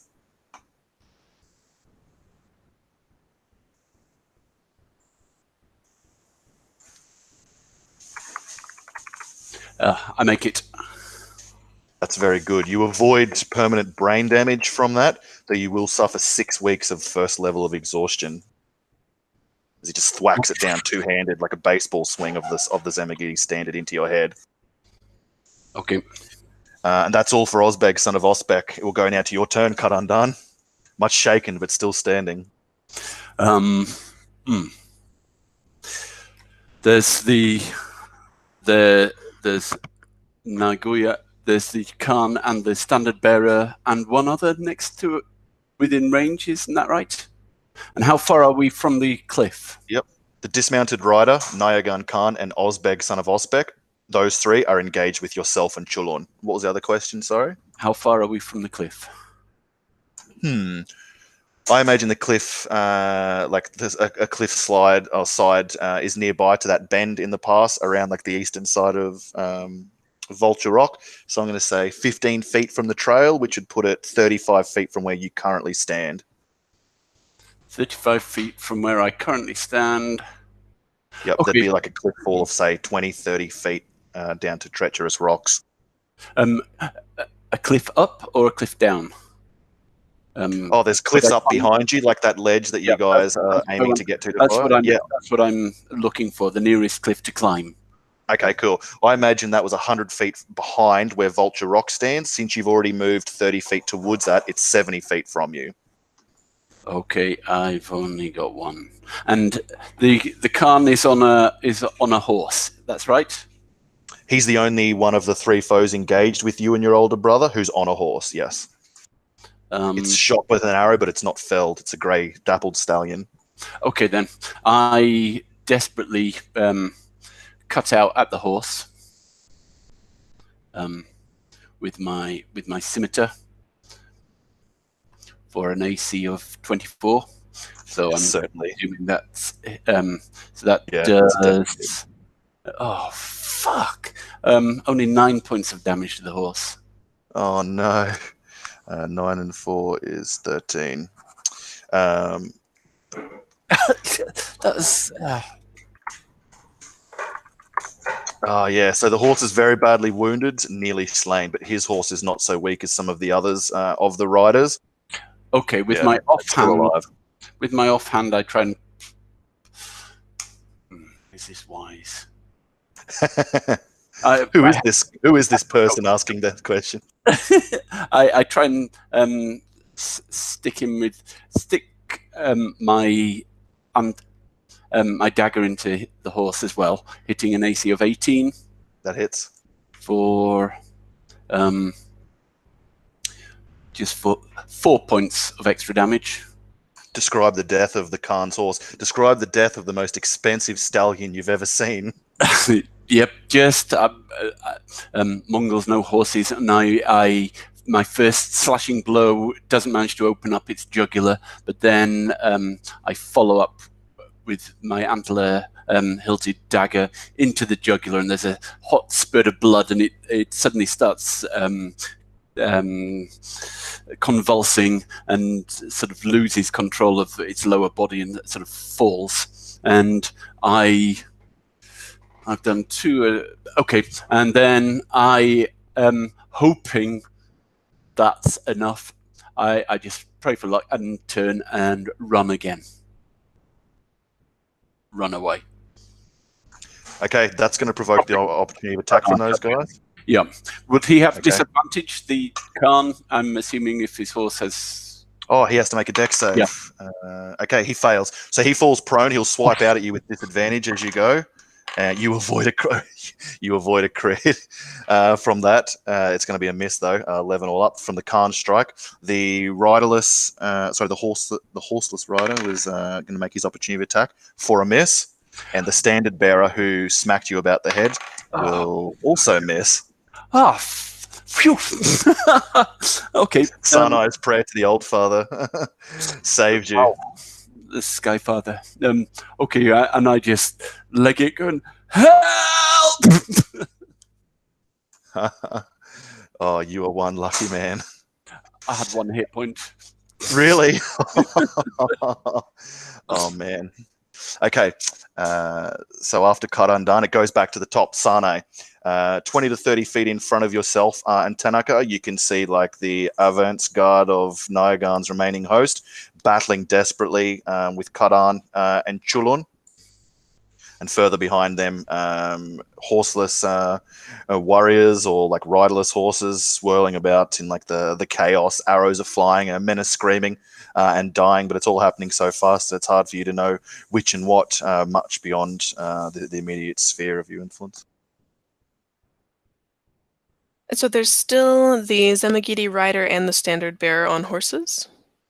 Nope. The three foes who are now adjacent only to Chulun are all riderless now. They're all okay. They're all horseless now. Yeah, those three. Yep. I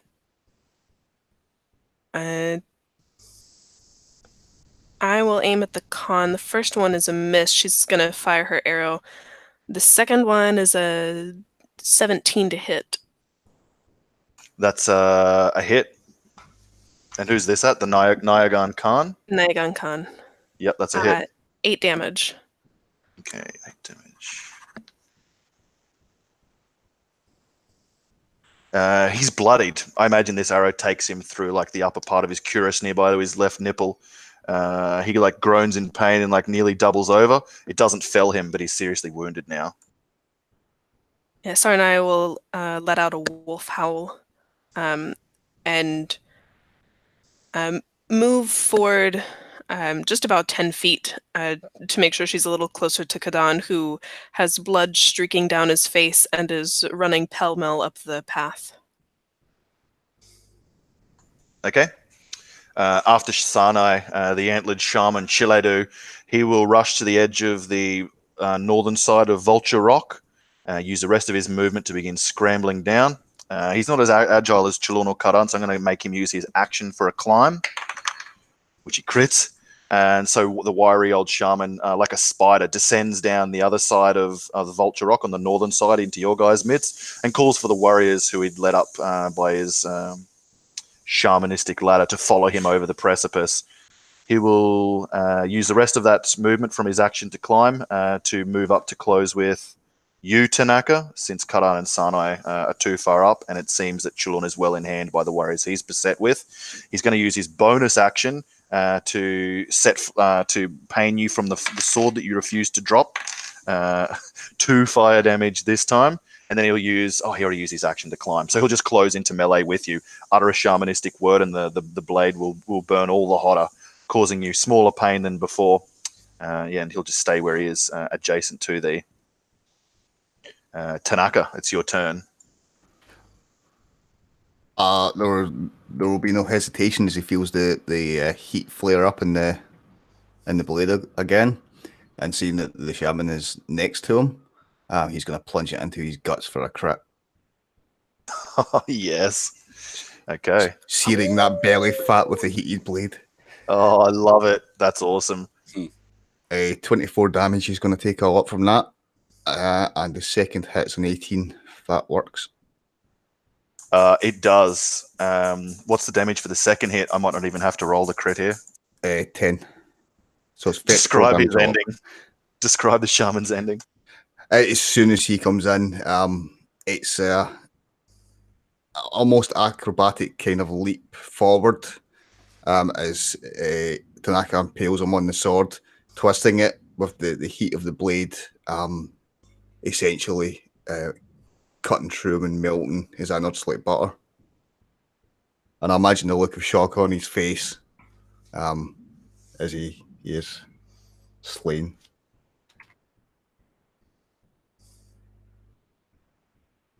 There's this scream of defiance as if he's been lied to by some smoke dreams. This was not how he was meant to go. These are the last thoughts that come from his mind before his life is sundered from his body. You pull the smoking blade free of the ruin you've wrought in his belly, and he just falls down amongst the other slain. Is there anything else you'd like to do for your turn? I'm still got people around me at the moment. Only Sanai now. There are foes who are coming for you, but they're further down the trail where your brothers are. You're the second furthest back of the combatants, other than Sanai. So there's no enemy immediately adjacent to you at the moment. Right. I kind of want to stay near Sanai as possible. At the moment. Okay, so, yeah, sure. Hold your ground there. Hold my ground, yeah. Okay, cool. Jungso, the masked archer, he'd foregone his bow and was now using his curved blade in melee. He's down near the dying horses at the caltrop line, so he's going to have to use his full movement to get up to where you are. Oh, no, he can't because you moved. Oh, no, that's right, you moved back to where Khagan was, which was 30 feet from the caltrop line. So he does actually close with you, making that 4 foes that are on you now, Chulun, and he'll give a 2-handed swipe of his scimitar trying to cut head from body, but it's a crit fail. So you duck and then grab him by the wrist and slam the blade into the nearby rock, and it drops down from his hand. Knocked. And yeah, his attack will be useless against you this round. Chulun, you're the next to act. Okay, so I can definitely see that Khagan is in very bad shape, and I want to try and protect him as opposed to anything else. Did Khagan not move towards me? He did, yep. He's close to where you and Tanaka are, yep. Okay, so he's not standing right next to me anymore. No. Nope. Okay, sorry, I misunderstood. Okay, then thanks. Then I will. And I drew all their attacks. I don't know if they must come back. Yeah, he drew their opportunity of attacks, except for, of course, the Jungso, who just came up to you. Okay. What I'm going to do is, I guess I'll take the dodge action and then move. So again, that I'm like maybe 10 feet closer to the enemies than my siblings, so that I'll be the first thing that they get to. That make sense? Just so you know, like the Khan, the horseless rider, and the standard bearer, Ozbeg, those 3 are already adjacent to you from their rounds. Yeah. So you still want to move closer towards the rest of the enemies, not closer to your brothers and sister? Sorry, that's what I mean, towards my siblings. But I want to end up closer to the enemies than they are, so that if the enemies move forward, they hit me instead of them. So I will take you can do so. Maybe I'll just... Okay, this is a better call. So I'll attack twice. Try and punch the Khan. Okay.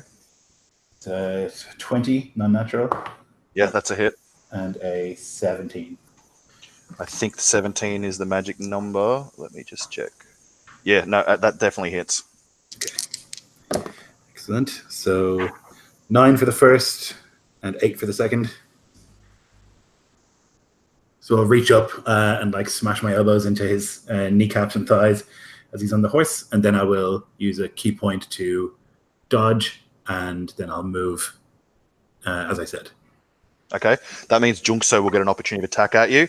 Yeah. Oh, but he lost his blade. Yeah. It's not his turn, so he can't pick it up. And he can't attack with a fist because he's not proficient in unarmed. So, yeah, you just get away scot-free, essentially. Remember, the Khan's horse had already been felled as well by your younger brother. But you can bring the rising elbow down into Khan Naican. There's cracks and like cries of pain. And the old man now does not look so fearsome as he did far away, clad in all of his lamella atop that fine stallion. Yeah. Now he looks an old, broken man filled with rage and sporting more than a few dangerous injuries. He's very close to death. He also has that arrow poking out of his chest nearby to his heart that Sanai fired there. So he's looking quite beleaguered as you leave him in your dust and retreat to where your siblings stand. Okay, that's it for me. Okay. Just so you know, if you're moving up to where your siblings are but want to be closest to the enemy from them, you'll be 30 feet or less from the approaching enemy. Are you still wanting to do that? I want to end... Sorry, I'm not following.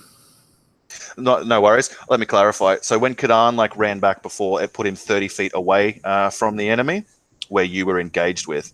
If you want to flee back to where he is but still be the closest to the enemy, you'll be within one movement of their pursuit. But Khagan is also within a movement of them, is he? Yes, that's right. Okay, so then I want to end up like 5 feet closer to them than Khagan. Cool. Yep. I just wanted to so that you knew that you would they would be able to get to you next round if you wanted to only move that far. Yeah, I took the dodge action, so hopefully I'll be okay. Cool, man. Okay. Then it will go to Naican. He's going to pull the arrow out of his chest into his offhand and rush forward screaming, even as blood mingles with his old greying beard. And he's going to unleash at thee with a one-handed strike of the ancestor sword and then an offhand improvised strike with the arrow of your sister aimed at you, Chalun. Okay, disadvantage because I'm dodging. Oh, lucky. I'd forgotten even that was only one turn ago, as you can imagine. So it's going to be a miss with the ancestor sword. And it's going to be a miss with the arrow. I imagine as he tries to drive the arrow down into your throat, you catch his hand by the forearm. And maybe in his most vital days, he would have been able to overpower even you, like Rock of the Naican. But now he's old and bleeding much, and you feel his strength wane even as your vice grip tightens around his frail wrist, and the arrow drops free to the ground. And then at the Zemagiri rider, he'll rush in, not wanting his old Khan to be slain by you. He's going to pick up the sword that Junkso dropped and try and run it through your belly, Chalun. It's going to be a miss. Osbek, son of Osbek, who cracked Khagan over the head, will move up to flank you, Chalun, which would put him at a flankable position to all of your siblings. And he will try and do the same for you as he did to your brother and thwack you over the head with the staff. It's going to be a 16 to hit. That misses. Okay, yeah, you side swipe it as the foes swarm like flies. Next is Khagan. 5 feet in front of you is your brother beset by these foes. 20 to 30 feet behind you is your sister and brother. And I am 40 feet from the cliff face, you say? 35 feet from the side of the cliff, yeah. 35. Oh, sorry, no, the rear one, the rear ledge that you were aiming for, right? Yeah. That was 70, that was another 30. You're 40 feet from it now. Yeah, 40 feet from that. So, I just... Well, Khagan seems dazed, and he's shouting at something that just isn't there, saying, No, Orlu. No, Orlu, you were not sent to torment me. You were sent back here to be tormented by me. We cut down Yeke, we cut down you, and now we'll cut down your Khan. I'm shouting at some sort of invisible thing that's not there, as he just uses his dash movement to run back to the cliff, and he's been looking at the cliff to see if there's any sort of ledge about 20 feet up that he can get, if there's any small ledge or crack or something that he can use for either total or partial cover, and he's going to start climbing the cliff. Yeah, no man or warrior could make a perch of the spot that you eye, but you're a nimble monkey. And you can scramble up there and find purchase on that ledge, enough to place your feet, draw a bow, or hurl rocks as you wish. I'm sort of going to be prone and using it for Cover? Cover. Certainly, yep. So you'll have a +3 to your AC, and attacks against you will be at disadvantage. Just remind me when I inevitably forget. Okay. Sorry. I just needed to run. Okay, no worries. Sanai, you see Khagan badly wounded rush past you and begin scrambling up the ledge for safety from missiles. Before you, you can see Tanaka battling or pulling his blade free of the ruined guts of the shaman. And then further down beyond that, your most headstrong brother fighting with many a foe down where the path now begins to widen. Sarnai will make sure Khagan is headed up the path and then head backwards towards Chulun to where he is surrounded, beset on 3 sides, I believe. Yep. And Osbeg, the standard bearer, who's flanking your brother, is at a flankable position for you. Yep, that's happening. Engaging in melee. Okay. She kind of drops the bow where she is and pulls out the curved blade. Oh, flanking, that's a crit on Osbeg. Yes. I imagine he's raising up the feathered staff to bring down in the middle of the back of Khagan's head, and then his face changes like in the movie. He's like, oh, he's been struck from behind. What's the damage? It's only 7 damage. It doesn't bloody the man, though it's a brutal injury to come. Can I get a D10, please? 4.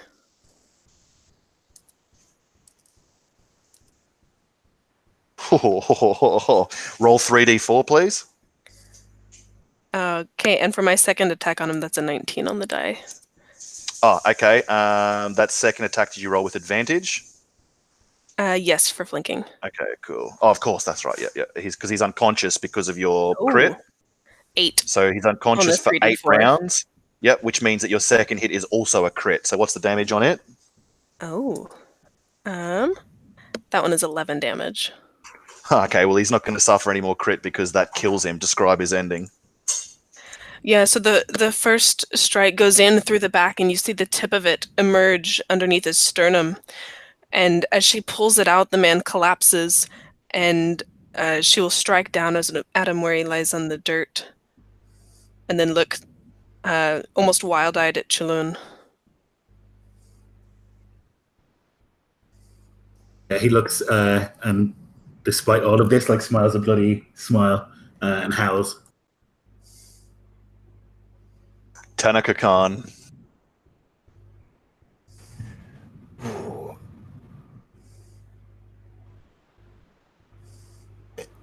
What is the kind of numbers we're looking at here that are still left of the Zamagiri force? Do you mean within the combat for you guys, or as in their entire force? Just in the combat that's going on here. Yep. In front of you, with engaged with your brother, is the horseless rider, the archer Jungso, and the grievously wounded Khan Naican.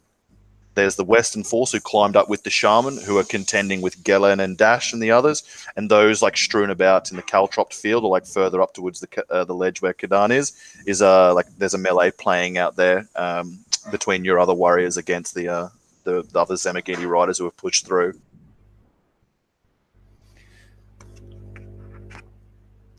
Okay, right. No. Tanaka is going to use his movement to Khagan is behind him, as far as I'm aware, or at least roundabout.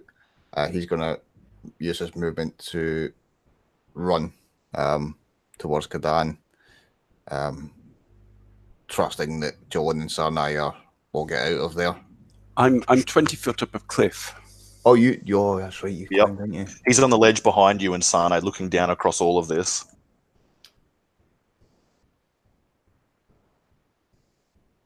Shit.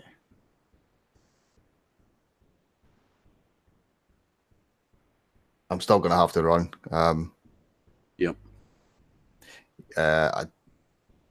I'm not going to be able to climb the cliff with the injured hand.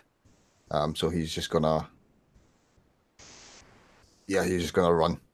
Good. Up to where Khagan is? Or in like the... near to where Khagan is? No, he's going to follow the path. Yep. Okay. Towards where your people fled? Yeah. He can't climb. The offhand's injured. So Oh, I'd of course. imagine there'd be disadvantages and things. So yeah. Yeah, noting this, Naican Khan like sees you flee and calls for Jungso to overcome you. But you move your movement and dash action back. That's going to put you 90 feet from where your brother and sister are in the melee.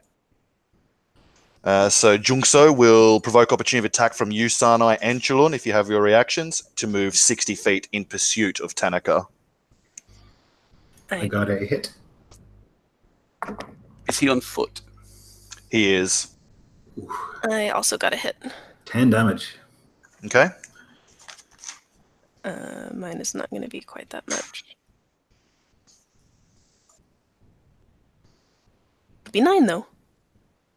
Okay. He's badly bloodied, nearly slain from the 2 wounds you guys deal to him, though it does not stop him airing after your brother. After his turn, it will go to Chulun. Before you stands Naican Khan.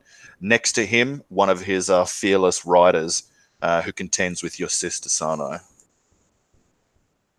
Okay, and Naican seems a broken old man at this stage. I better break him all the way before I start running. Nice. Just make sure you don't shed his blood. Yes, yep. Okay, 18 on the die, so 20 lots. 20 hit. 20 hit, yeah, and that's a crit. Oh my god. Okay. Ooh. First is 6 damage. Uh-huh.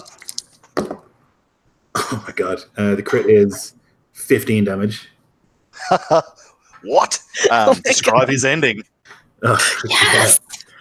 So Chalona's going to like grab the front of his Lavalar and smash his forehead into the Khan's face, and then like get around behind him and place his like knee in the small of the Khan's back and grab his arms and break his back so that he can die without spilling the Khan's blood, because that's how he would want to go. And like despite the tragedy of it, like there's definitely like he'll like place his body down and then like look to the others. Sort of like it's done. Yeah, the ancestor blade of the Zemagiti will like fall to the blood spattered gravel below, fall from the Khan's lifeless hands as double backed over. He'll just drop, eyes twisted in a rictus of pain.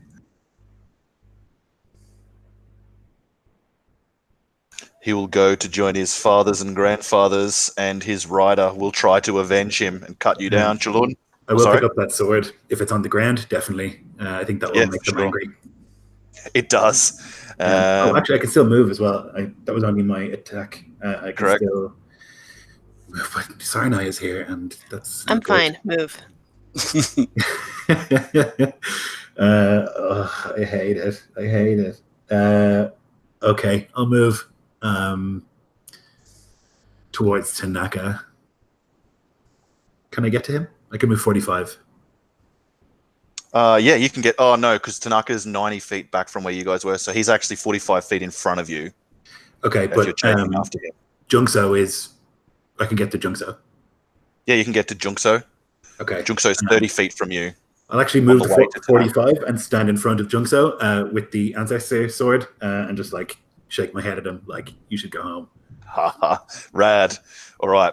The Zemagiti rider is going to grab his scimitar. Oh, no, he didn't have a scimitar. He had a spear, which got sheared in half. So he's going to lean down to pick up someone else's spear for his interaction, and two-handed will try and drive it through you, Sanai.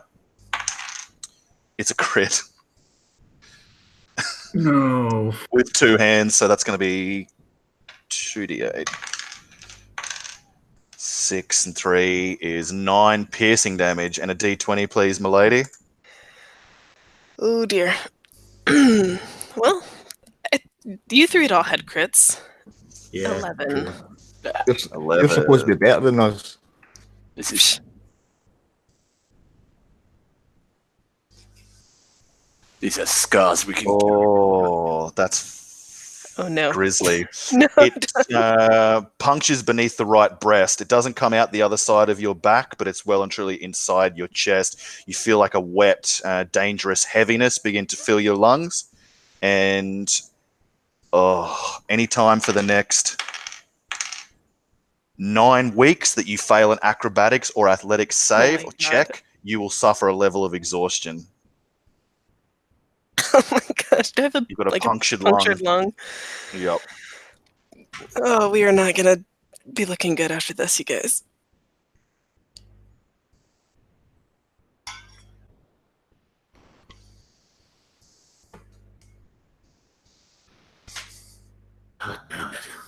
Ouch.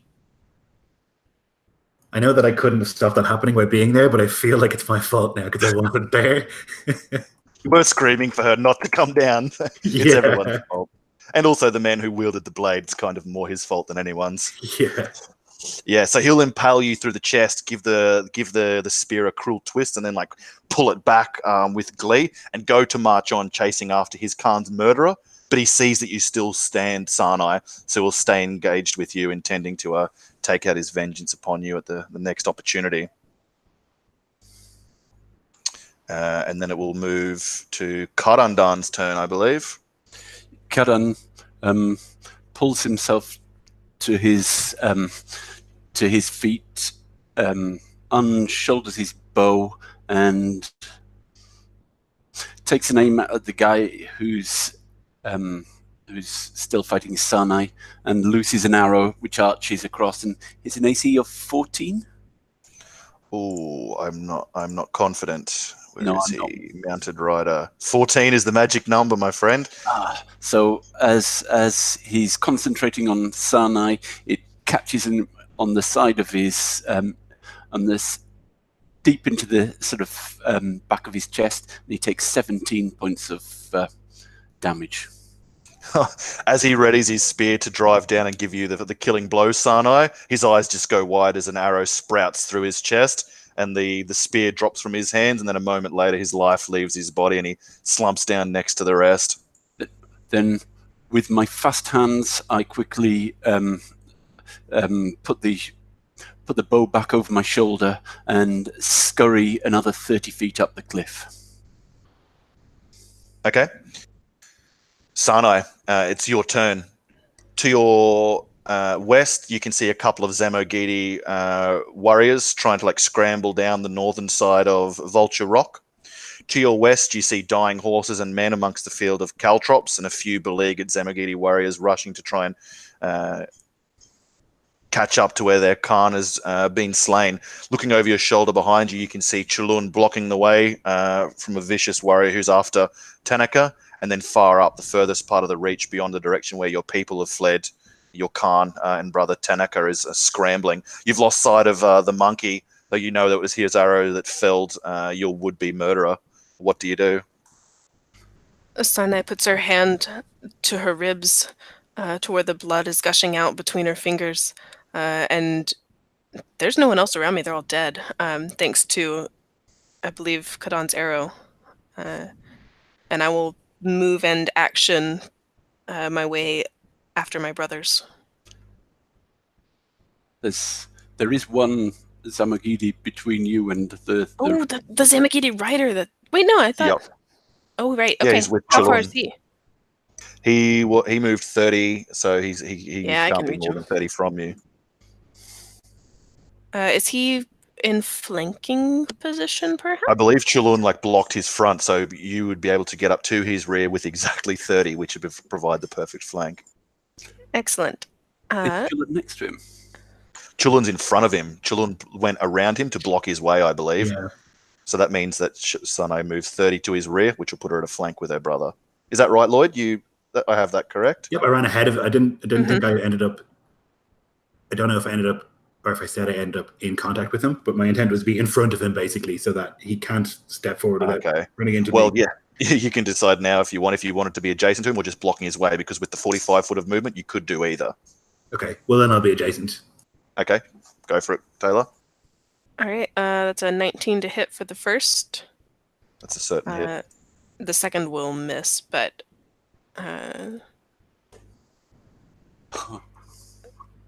it's going to be a paltry 5 damage against the Zamagiti rider. Okay.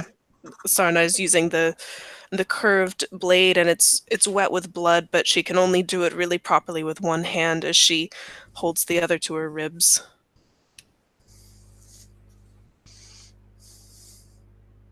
Tanaka, you're the next to act. You can see down below you Sanai and Chulun battling with one of your pursuers, and the tides turning as the disorientated mob of the Zamagiti, now leaderless, prone to like fear creeping in.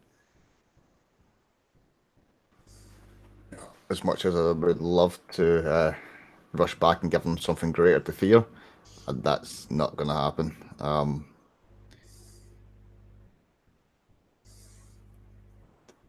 Jones 30 odd feet away. So because I need them to catch up with me.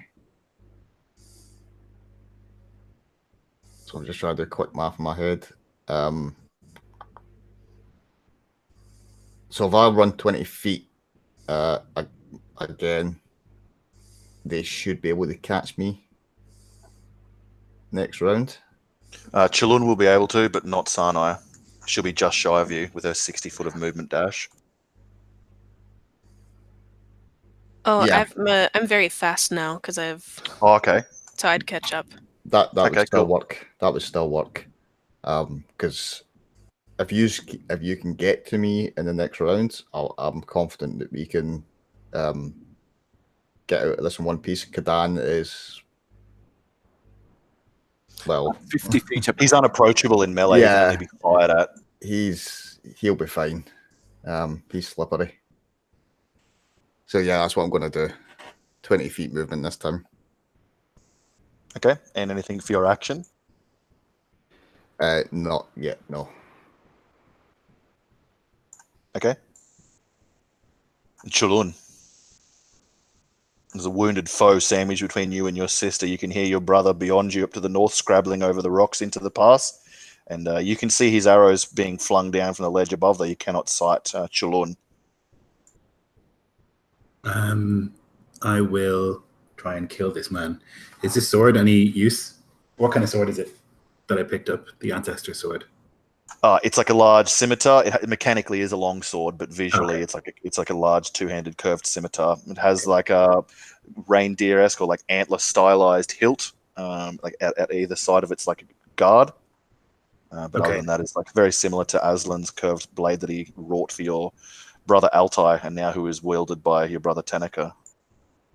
All right, so I won't actually use it. I'm going to use the pommel to like smash this guy in the nose, and try and punch him with my other hand.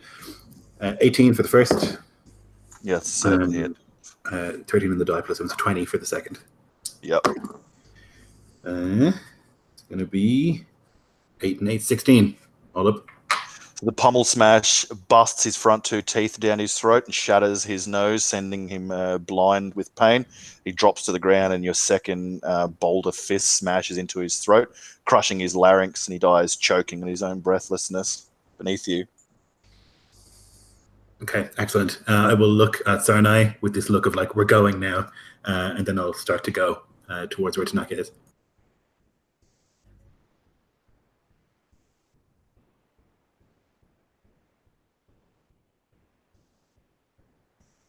At that, the half a dozen or so Zamagiti who dismounted and clambered over Vulture Rock now begin to like drop down the other side of it slower than the enemies who had pursued you up to the precipice of the pass. They gather around their dead Khan and other slain warriors, even while horses scream in the caltrop field down below. Looking between themselves, they agree and swearing to vengeance for their fallen Khans, and will begin rushing up the gravel path in hot pursuit of Tanaka, Chulun, and Sanai. You see this all from your ledge above Karandan. Garen, Dash, and several of the others are like falling in, trying to like fall around their Khan and like escort your escape further up into the fire peaks. The Jegu writhes on the ground, half of Besutai's spear still plunged through his belly. From here, you can cover the retreat of your siblings, and your arrows letting fly will fell a couple of those Zemagiti till the three who survive come face to face with your brothers and sister in the pass beyond. Look between themselves. Two, noting you holding the sword of their Khan Chulun, will throw down their spears before you. The other will grab his axe in two hands and give a furious scream, knowing you all to be the slaughterers of his innocent wife and family back in the Zemogiti camp weeks ago. And he will run screaming after you guys to be swiftly put to death, given the odds now swiveled against him. The other two men with their weapons thrown down into the gravel will like grovel, fearing what torment and brutality is to be played out upon them as Garen, Dash, and the others catch up and fall in around you. Most of your followers are too mesmerized and too shocked to exult in the victory, though Galyn is not, and he'll throw down his bloody blade, fill his lungs with air, and give a wolf's howl, which echoes up about the peaks. And we're out of initiative.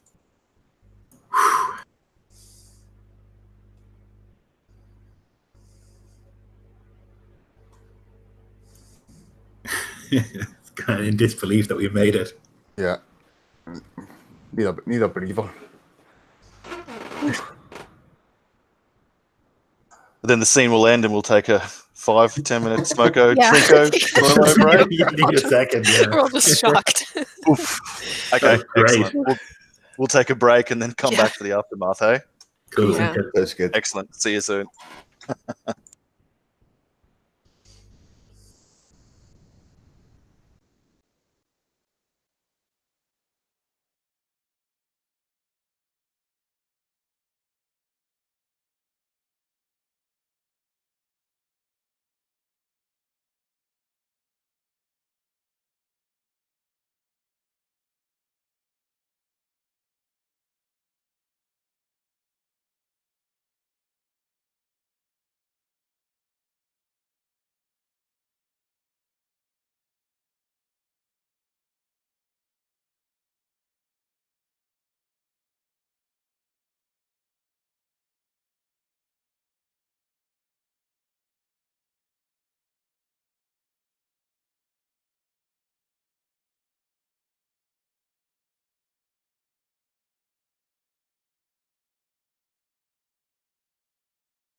Oh, I didn't think that was going to go that way.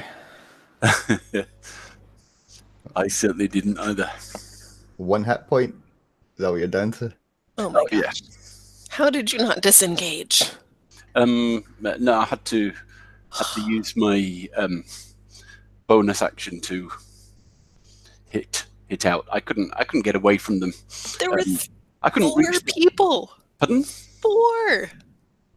And one of them could have hit you.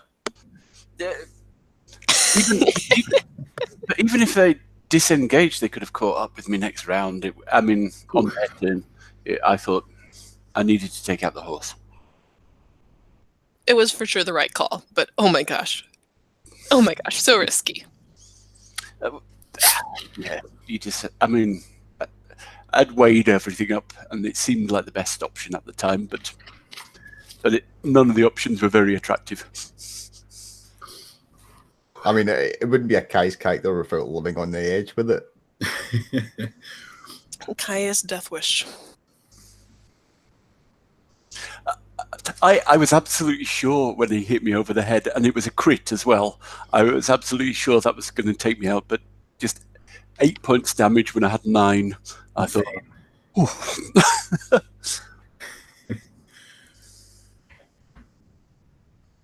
Oh man, whew, we made it. I didn't expect that. I was sure we were dead. Me too. Yeah. I thought we'd go valiantly, but I was pretty sure we were not going to make it through that. Oh yeah. I ended up with 4 hit points in the end. Oh my gosh. I was on 25. Man, I'm doing great compared to y'all. You're a barbarian. I know, I wasn't even raging though. I thought I was going to wait till the big battle to be raging. Did you say you only have like 50-something hit points? So nice. I've got 59. How do I have 56? I have like... Yeah, how do you have that many? I don't know. Did you do the math wrong? I'm just going to double check it. What's your con bonus? 3. Okay, mine's only 2, so that might make the difference. Okay, let's see. And you do...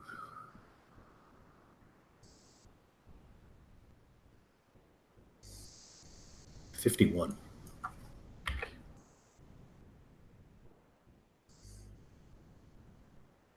With average. Yep. Okay.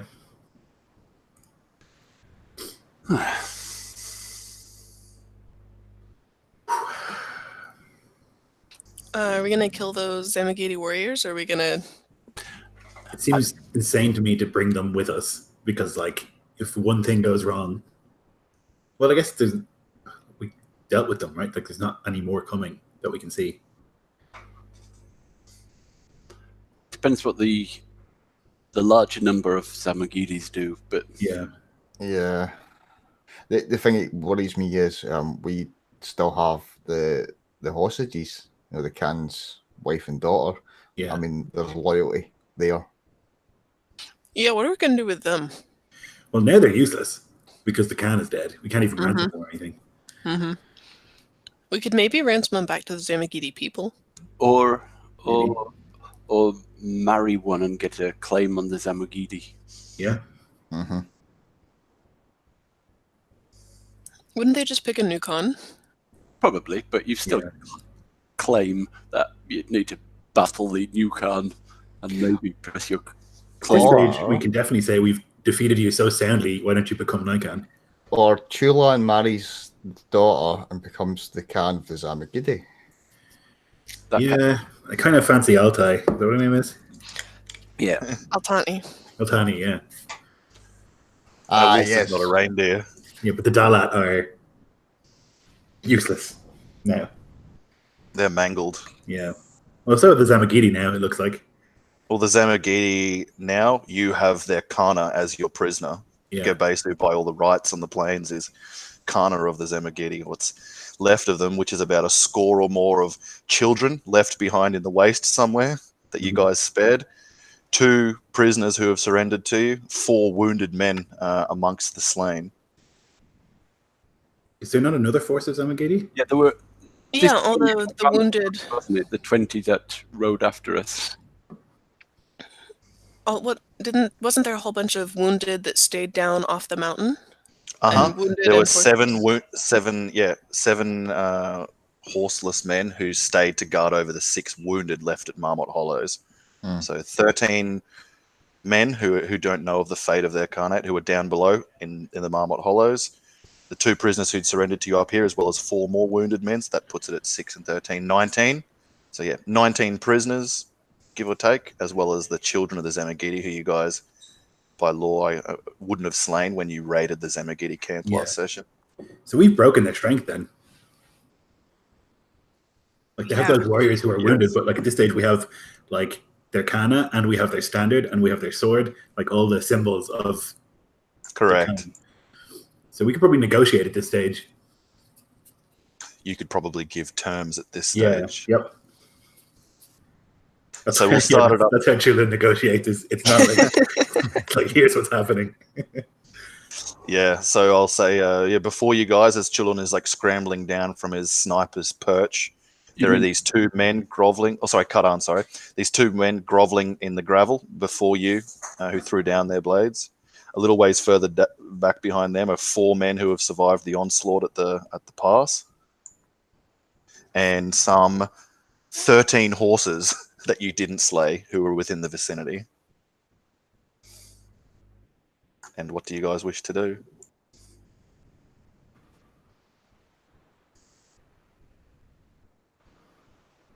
I would speak to Tanaka, well, I guess to all of us, and say they're broken. We have their kana, we have their standard, we have all the symbols of their rulership. We should absorb them. Yeah, you're right. The only thing we don't have is the word. And for those down below, the word will still need to reach them.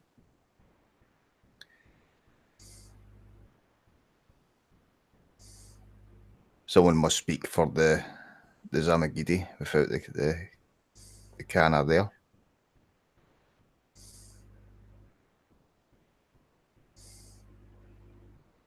Should send someone down with word of what's happened and arrange for them to come to us.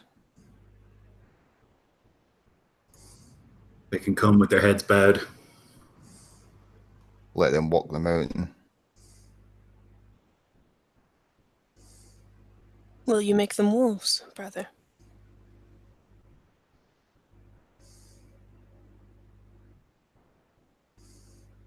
Some of them will choose to be.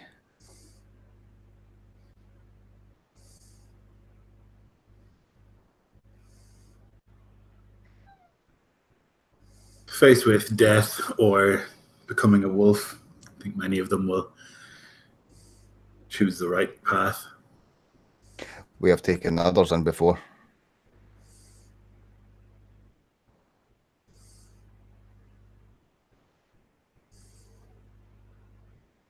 What of the Kana and of the others?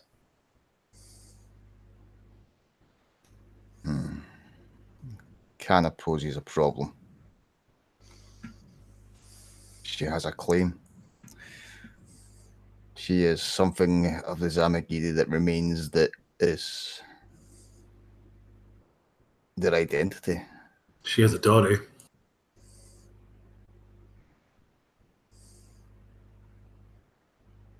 Oh, to clarify, Gerbesu, the daughter of Hordelands, the wife of Besutai, is the Kana, not the wife. The way the succession works, it goes to sons and daughters before spouses. Oh, okay. So it's not the old when Besutai died, Gerbesu became the heir. When Naican died, Gerbesu became the Kana. If she dies, their noble line is destroyed because Hordelands and Dogone are women stolen from other tribes, as is the way. So they don't actually have blood claim to the seat of the Zamagiti. So it's not the old woman. Nope. Nor is it her daughter, but her daughter again, Gerbesu. Okay. And she's how old? 17. Okay. Yeah, but there was a boy too, wasn't there? Oh yes, sorry, I forgot. Yeah, he actually. So the son of Besutai, whose name is Besutai, is now the heir technically, and Gerbesu is the Kana. Hmm.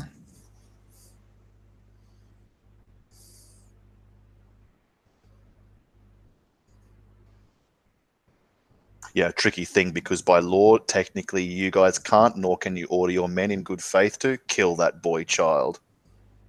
He's not tall enough to be killed.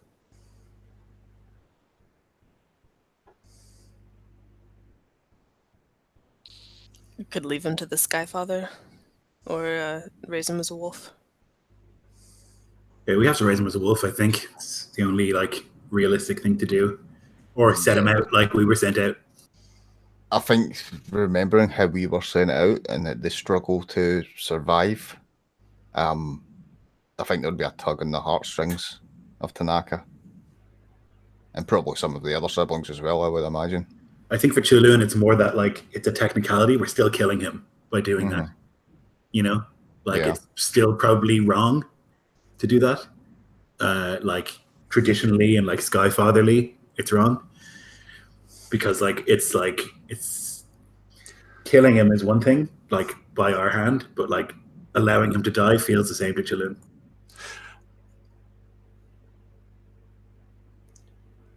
We raise him as a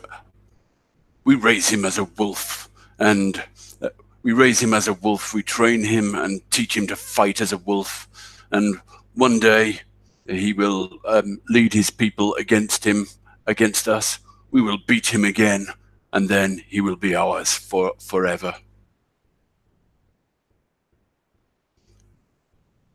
When he is a man, it is the way of men to test their strength against other men, but it is a way of the Tarn to test their strength against others. He will learn what he can from us and then turn against us. But if you beat a man, we are the children of Yargai. Yargai beat me many times for disobedience, for stupidity. Eventually I learned my lesson. So will this boy. And then he will become one of us. I'm not so sure you ever learnt the lesson. Chulun will say and like slap Kadan in the back of the head sort of playfully. He probably passes out. The one hit point.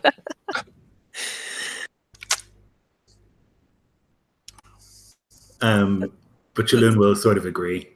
Sarna will look between Chulun and Tanaka. Which of you will wed the Kana? There's probably like a moment of like, not it. Like they both look at each other and like put their fingers to their noses. Like, because I don't want it. You could look down at the unconscious. As much as I would like to foist it upon Chulun just to kind of irk him, I think it actually works in favour of Tanaka. It's a power grab from Khan to, you know. I guess it's worth thinking about, like, because yours is the most powerful marriage we can do. Yep. So it might be worth thinking about, like, is it worth saving Tanaka's marriage for like a bigger tribe that we can just like straight up negotiate with, as opposed to like decimate before we take them over. Do you know what I mean? I guess we wouldn't inherit a tribe though by marrying someone. We just get an ally. Yeah. Yep. This way we would potentially get like a very large amount of people compared to what we have. Yeah. Yeah. How many people do we have now? Like 6. Like triple our numbers. You have more prisoners than you do technically your people. Yeah.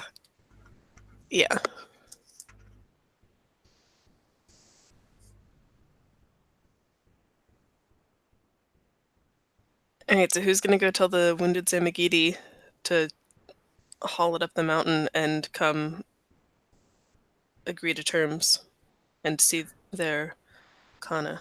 I'll go. I'm in really good shape. I used my wholeness of body power that I could just use. So I'm pretty decent and I'm fast, so I can get there. Do you take one of the Zamagidi with you as kind of Yeah. witness? Yep. Galyn and Dash will go, or Galyn will elect to go with you with Dash. Galyn is sharp and a good shot, and Dash from afar looks terrifying, even though he's actually useless. Yeah. I'll take the banner as well, the standard. Mm. And you have the blade. Yep. Yeah. Okay. So we'll say Chulun goes off with Gela and Dash and one of the surrendered Zamagidi men down to summon those at the Marmot Hollows left behind. Should just before you go, shouldn't the sword of the Zamagiri go to Tanaka? Yeah, I don't want it. I'm just bringing it as a symbol of like we've won. Like, we killed your Khan. You know, like afterwards, definitely I'll give it to Tanaka. I just think it's good to like get there and be like, we have the sword, we have the standard. Like they've been defeated. Okay, so that'll take you a bit of time, Chulun, to get down there and summon those guys up. In that meantime, what did you guys want to do?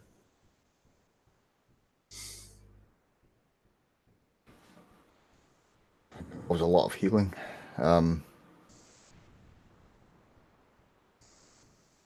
We've got to kind of get our people together, at least maybe set up a camp, a small camp at least, using Khagan's methods. Mm-hmm. So we've got some place to rest and wait. Ozon is Ozon, son of Aslan, is like young. He could go and grab Chebe and your people to bring them back down here to Vulture Rock to set up camp.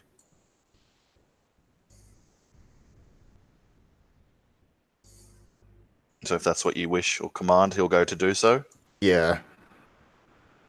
I mean, this is at least a defendable area as well. And then, yeah, it is a case of having the talk with the Kana. Okay.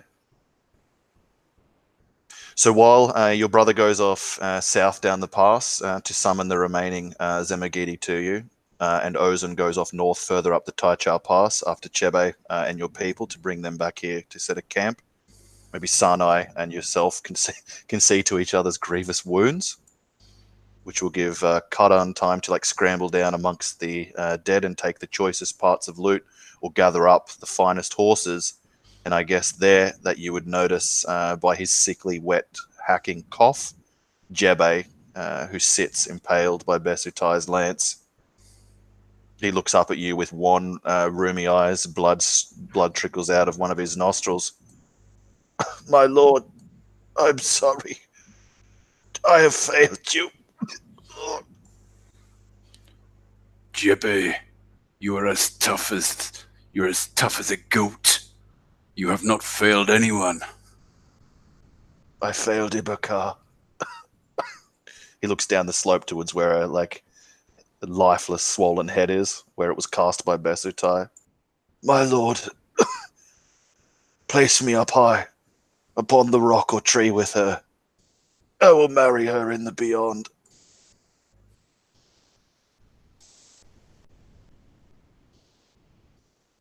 Ibeka made her choices. She brought honor to the wolves. And The fiercest, finest woman.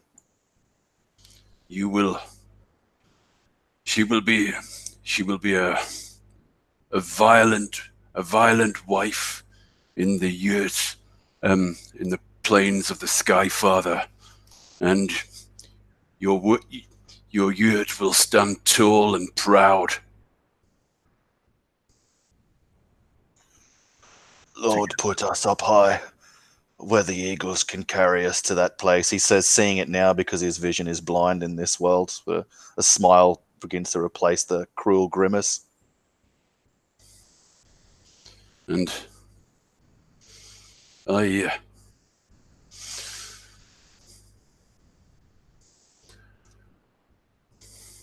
will shoulder you up to the Sky Father's ankles. where a fine fetlocked mount will stand on a foothill, high-tailed, bright-eyed, a steed for a prince, and strap you in the saddle, bound to the bow, bolt upright, as one of the great horse raiders of the Tarn, and we will put the tools of a great Tarn warrior around you, the recurved bow, the scimitar, and the saddle, and then send you riding across the plains to join with Ibeka in the yurts, in the yurts of the Skyfather out on the endless plains. He makes no response at the words. When you look down to him, you can see that he's passed, but the smile on his face makes you think he knew the sentiment. And as seeing him dead, then I'll choose one of the horses and strap him.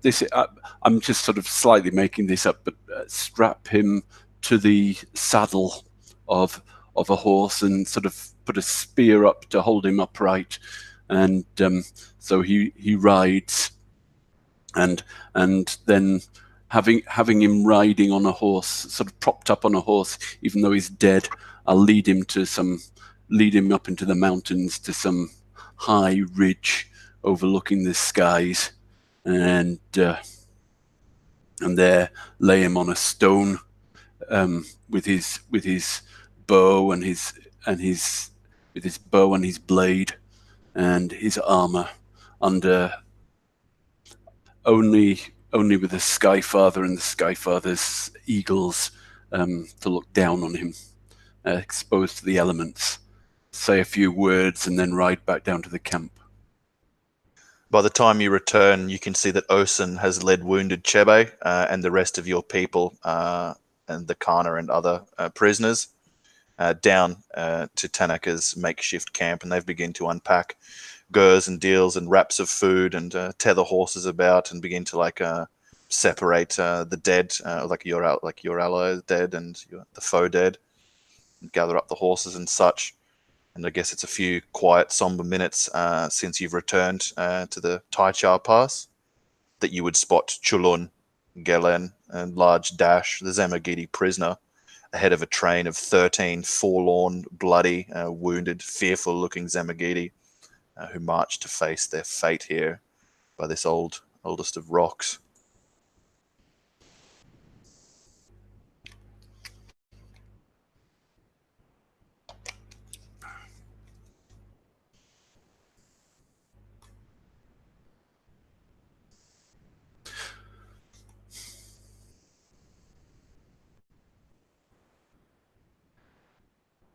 Yeah, the men come as commanded by you, Chulun. They note the standards, the blade of their lord, and the truth writ plain across the Zamagidi prisoner you've brought with you.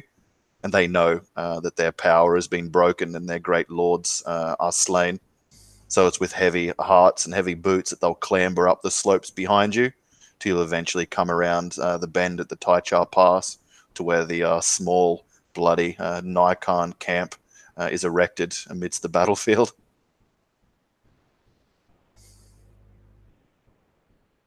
Yeah, Chulun will be grim-faced and serious throughout the whole thing. He won't make jokes or anything, and he wants to give these guys the impression that he could just kill them if he decided to, even though there are less of him than there are of them. He wants to give the impression that he's done, and he did a lot of it personally. He's definitely covered in blood, and his knuckles are bloody, and he wants to maintain that sort of sense of danger. Yeah, it's well impressed upon them and furthered by the fact that each of those 13 are wounded in some way. Some of them quite severely, having been thrown by charging horses at breakneck speed. So there's men with broken bones or multiple arrows in them. They're a beleaguered force, and the fear that pervades from you is tantamount, and it's kind of like that silent, imposing will, if anything, that corrals them like sheep behind you to follow up, going to their slaughterhouse, perhaps. And those 2 men who had surrendered, the 4 wounded that you'd recovered from Taichar Pass, as well as these 13 wounded men, will be assembled in 3 thin ranks before you, Tanaka, as your brothers and sister come back to you into the midst of the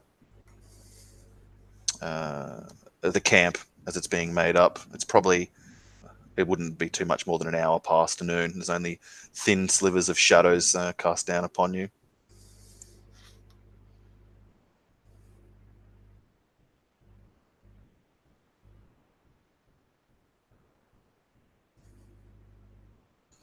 When brought down, Hordelands will give a wail of dismay, seeing the corpse of her father-in-law and of her brutal husband, and she will move protectively to stand in front of Gebesu, as futile as that is. Dorgane's reaction is much worse, and even within her gag, you can hear the muted screams as she rails against the fate. And she'll bring her clawed hands up, tight as they are, to rake over and over again down over her eyes and cheeks, till a bloody mass is there to mingle with the tears. The old woman goes mad with grief, it seems. Didn't we Gebase? Dorgane last time? I don't think so. I thought that was what provoked the attack on, or we used Dorgane's corpse to kind of provoke the attack. Oh, yes, you did indeed. That's right. Yeah, you left her brutalized on the outskirts of the Marmot Hollows. Thank you, guys. I was trying to figure out where the other old woman was and who she was that we'd killed. My bad. Yeah, sorry. Strip everything that I said about Dorgane. Obviously, she is well slain, but Hordelands still will stand defensively in front of Gebesu. And Gebesu will adopt the stony pose of her grandfather and try her best to put on the cold face and show no emotion or reaction to the mass slaughter of her people and the defeat of their clan.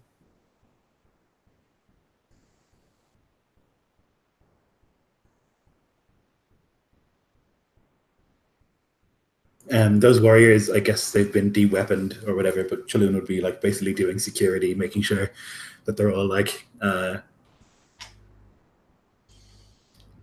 not heavily armed and armor and whatnot, that they're standing here sort of less than they were.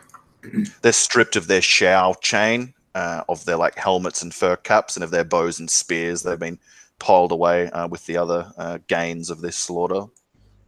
They're just kneeling, bereft and weaponless.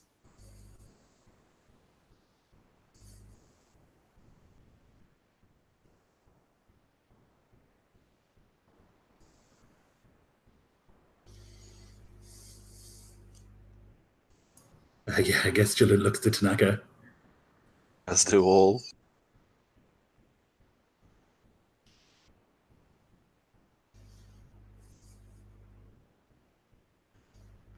Hello? Yeah, we can hear you. Oh.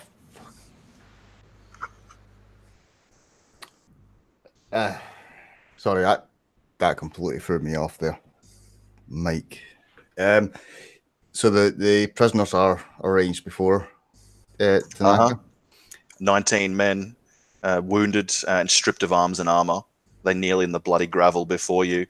Behind you, your camp is being assembled by those warriors of yours not too wounded.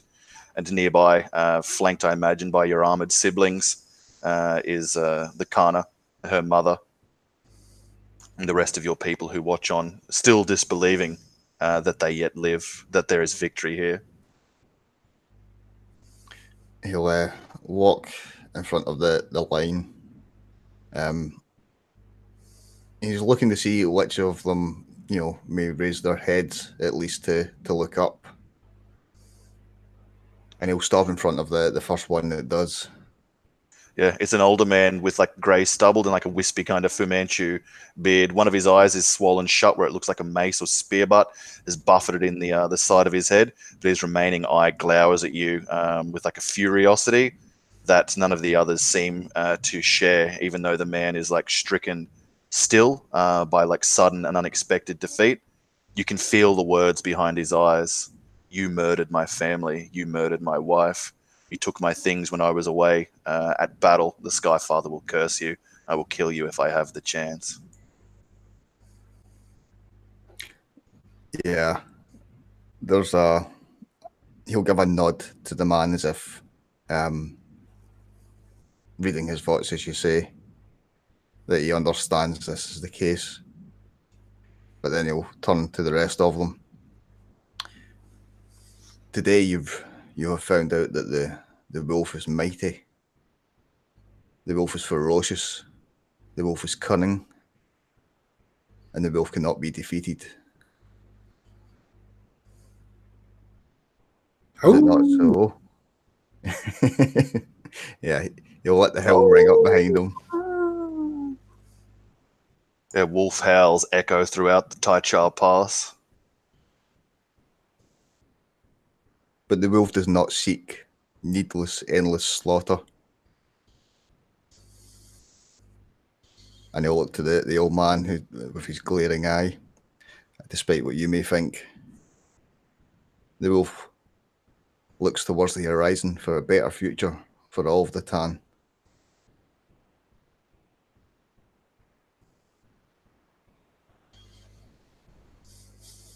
He'll walk away to one of the kind of younger ones.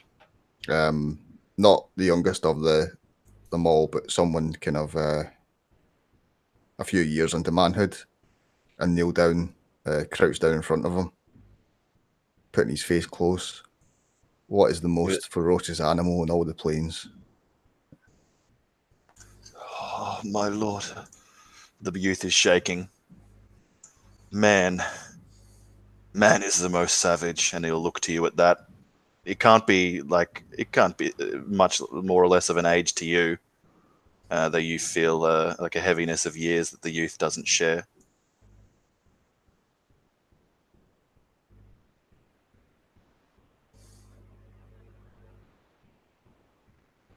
Of all the beasts, we are the most savage, he says. Images of the massacre at the Zamagiti camp still fresh in his mind. Yeah, he'll kind of regard him, turning his head and nod at the young man. There's some wisdom in that Tanaka can certainly understand, especially being the cause of the savagery this man has seen. But today, what is the most ferocious animal on the plains? His eyes go down, regarding like your blood-spattered mail, broad bolted belt, and then the scabbard there in which is sheathed Aslan's blade made for Altai by Yagai, carried now by his eldest living son. He regards the hilt and vulpine pommel and says, "The wolf, lord," not being able to hold your gaze as he says the words.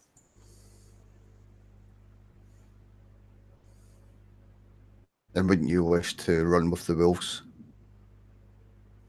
They feel the exultation of the hunt,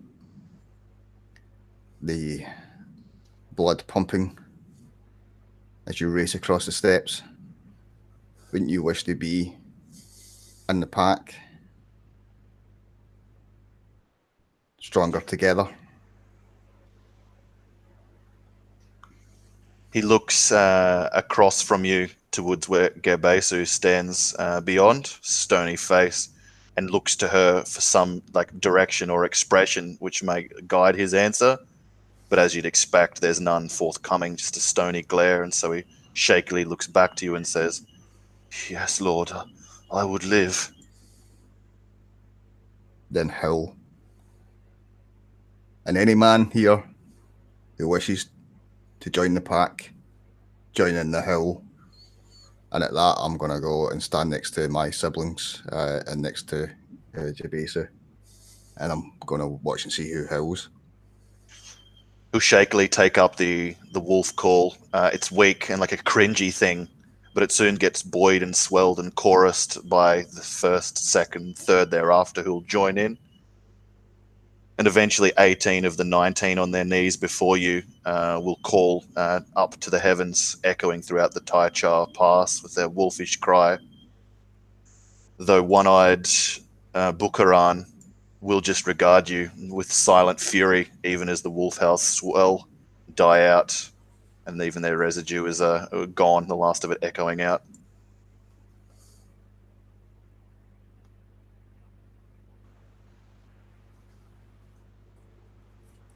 We have food in the camp, yes? "Ah, yes, Lord," says wounded old Chebe. He'll say, "A bag of fruit, a lamb bladder of spring waters, kumis, pounds of salted meat, Lord."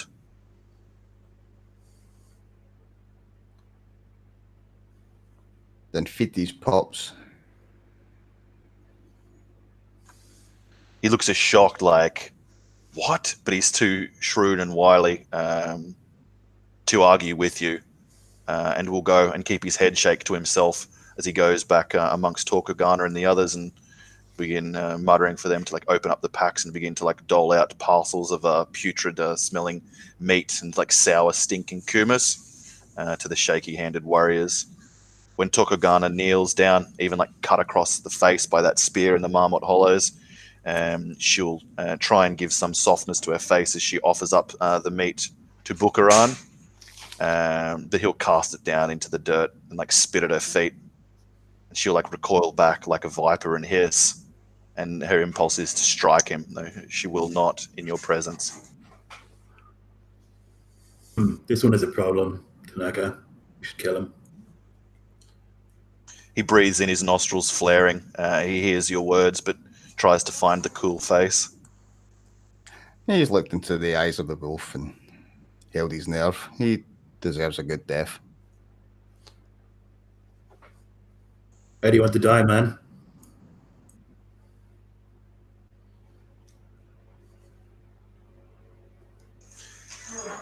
He turns his head sidelong to regard you. And you see like the jaw muscles behind his cheeks flexing as he contemplates an answer, though lets the seconds draw long and does not give one. "To a man," he says after a time.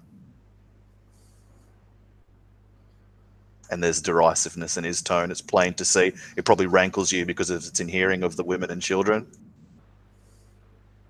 It's a lot of big talk. And yet here you are on your knees. And here I am with the blood of your Khan on my knuckles. I'll beat you to death. If you want to die well, I can break your back. Otherwise, I'm going to pummel you until you can't breathe. He sneers, and you wonder if he truly might be unafraid of it, or if he's just mastered the supreme cold face. And looking out at the rest of the former Zamogidi, how are they reacting and how are they affected by? Mm-hmm. Half of them like look away and won't meet anyone's gaze, so it's practically impossible to gauge their reaction. But those few who do look on look worried, more so than they did before they knelt before Tanaka, but it's like in the way that they fear that this man's dismissiveness and rude behavior to the Khan's brother might lead to further savagery for them. Like they're looking on fear that this may raise the Naican to more furious bloodletting, and that they will suffer because of this older man's influence, because of Bukaran's insolence.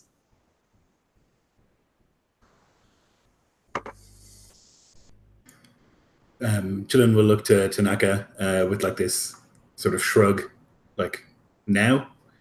Will I bring him away from here, or will I do it inside of them all?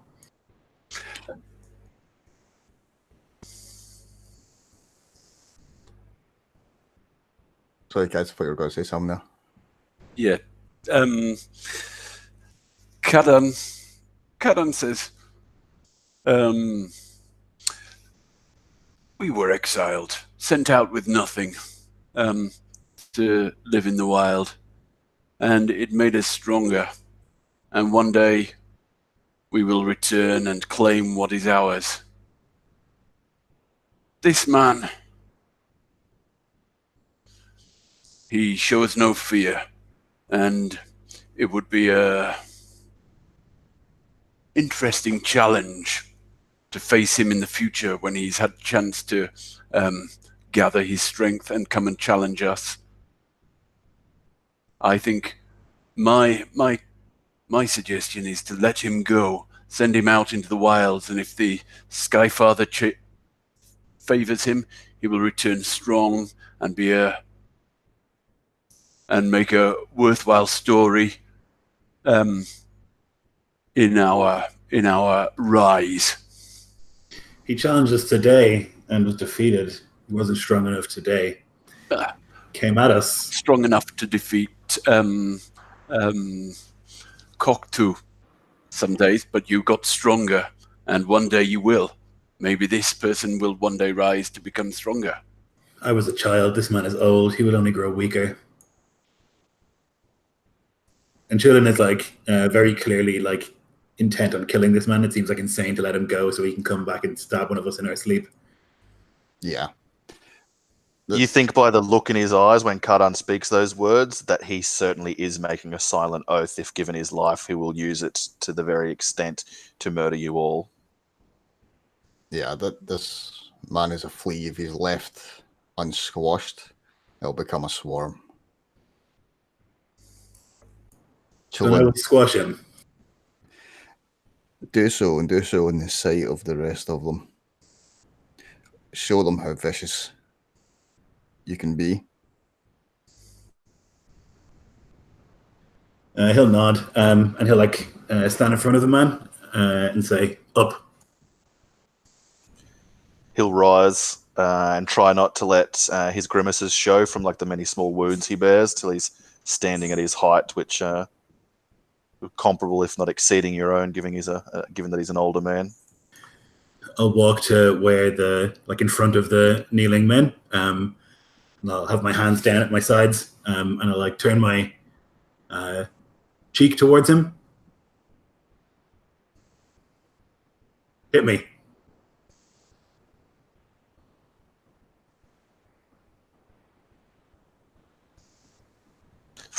He doesn't look to anyone for confirmation, but instead lunges forward to grab at like your shirt or belt and bring down like a cracking headbutt into the middle of your face. I'm gonna let him. Yeah, the swelling's immediate, and like by the blood on his forehead, he's cracked your cheekbone. I will immediately like stumble back a little bit, and then like spit some blood at him, and then I'm gonna like basically grab him and wrestle him. I don't know if you want me to roll or not, but my intent is to like grab him by the front of his shirt and like stick my leg behind his knee, push him onto the ground, get on top of him, and then just pummel his face until there's goo. Like way past the point where he's clearly dead, way past the point where he's unconscious. Just pulverize him. Yep. Yeah, half of them can stomach to watch. The youth Alagyid cannot stomach it, and so like vomits are retching out onto the gravel at the gruesome display. And you can feel the fear pervading through the captured prisoners. Gebesu watches on with like the same brutal implacability that Yagai would admire. Like literally until there's just like splash, splash, splash, and then I'll get up. There'll be like blood pouring from my nose from the headbutt, and he'll like flick some of the blood towards the prisoners from his hands, and then like stretch. As if it didn't bother him. It bothered him greatly. He's like disgusted and pretty like nauseous, and the brutality of it is like way too much for children, but it's like an important symbol.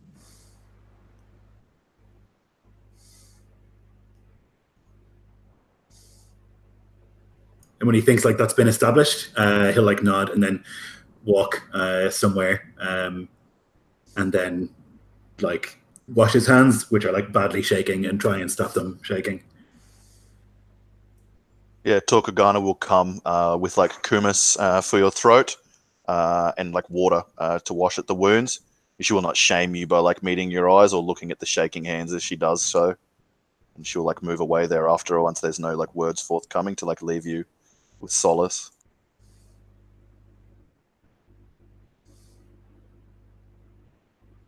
Yeah, I think like he like as he's washing his hands, he just like says stay. Just needs somebody to be there, but not to talk. Just needs somebody to like be around. Yeah, she's an older woman and has been wifed twice and fought now in a battle, so she knows how to be, and so she like just sits there, some like feeble maternal vigil.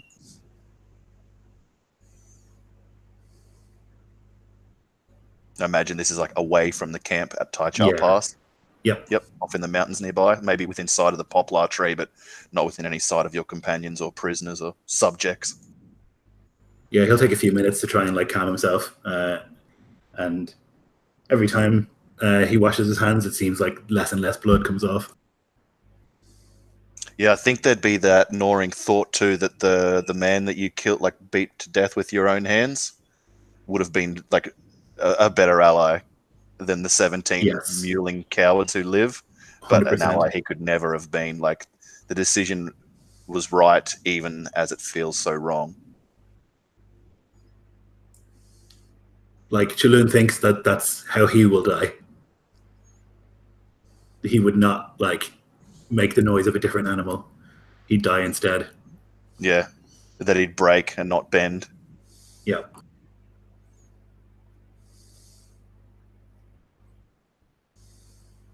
Yeah, the rest of the prisoners and warriors like look about now fearfully after Chulon has left to see what will be their fate. Well, they chose the hill, so as it stands for now, they are what's the word I'm looking for? Naican? Probationary, Naican. They'll still be watched, sort of semi-guarded at least for the time being. I would wager, just in case. And separated as well, right? We want to keep them separate. Yeah. And if they're going to be at Naican, they have to learn how to strike a camp within the time that the sun has moved that far in the sky. And I'll start putting them through their paces straight away. Okay. So after like a brief doling out of like food and drink, they're quickly set to work under Khagan's gaze, along with several of the other Naicans who will like begin to separate them and then issue them with work and show them what's what. And many of the men like walk with that drunken stupor of disbelief of men who had faced what they thought was to be their end, but now see that it's some weird, cruel fate's beginning.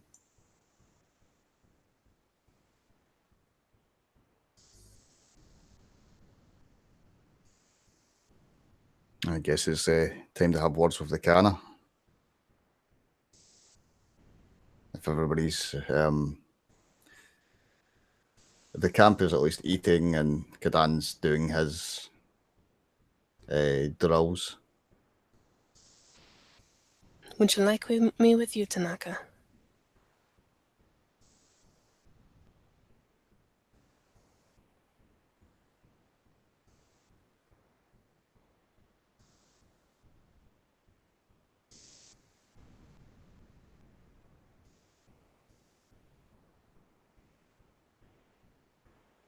Classic silent wolf. Yeah, no, I'm considering it.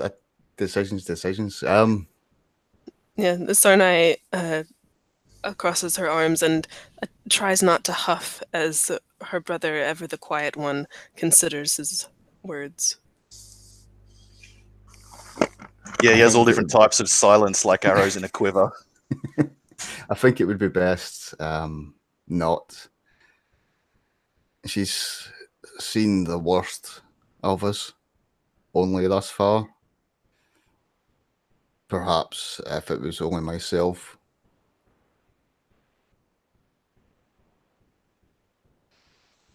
Sarnai nods.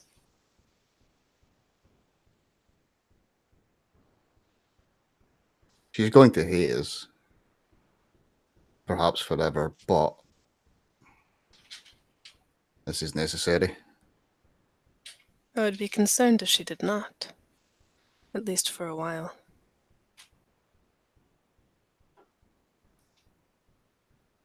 Aye. So at least for now, if I'm on my own, there is no intimidation. Perhaps she may even let her guard down. Sarnai looks very doubtful.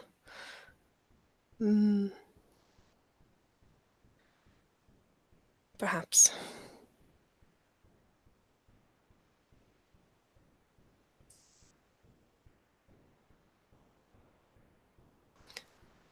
I will be nearby.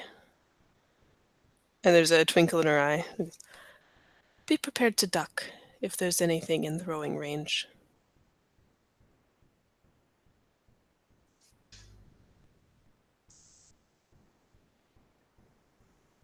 Let us hope it does not come to that. I fear I'm a bit too sore at the moment to get out the way in time.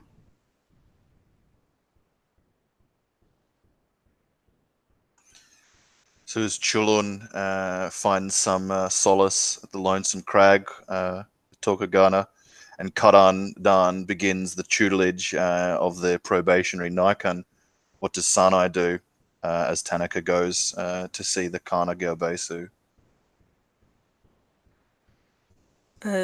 Sarnai finds a place to sit, and she watches the clouds in the sky and tries to take deep breaths and feels the unevenness within her lungs and her chest and wonders how long it will last.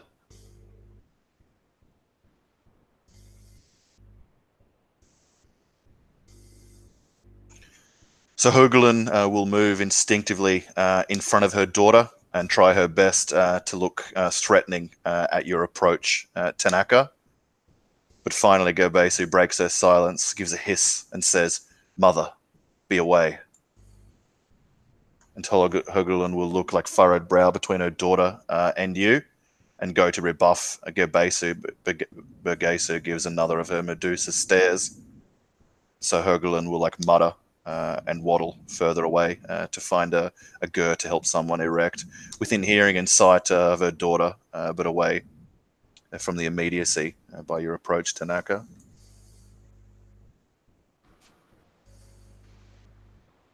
Yeah, he'll pay no mind to the intense look she's giving him. Well, he seats himself down and begins to pick out a bowl of fruit.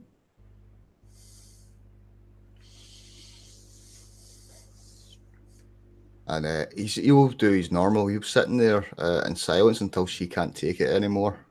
Doesn't matter how long it takes, because he can out-silence her. Yeah, I believe that. You'll never have to roll for that. She will wait and surprisingly comfortable for quite a time in the silence before reaching across, seeing you struggle with your near limp hand holding fruit and the other carving at it. And she'll place one hard hand upon yours that holds the fruit and the other that holds the knife, and she'll take them both from your grasp while she doesn't break your gaze. And if you let her, she'll cut the shriveled peach in half, toss the stone, the stone pip of it, amongst the gravel, and place the severed halves in your outstretched, callous good hand. You do not fail to notice that she still keeps the paring knife in her other hand. Yeah, I'll return one half of the peach back to her, put it in front of her, and still keeping my gaze upon her while I take a bite of the fruit. I'll make no attempt to look down at the knife whatsoever. But once again, it's the if this is a game of chess, that was my move, and now it's hers.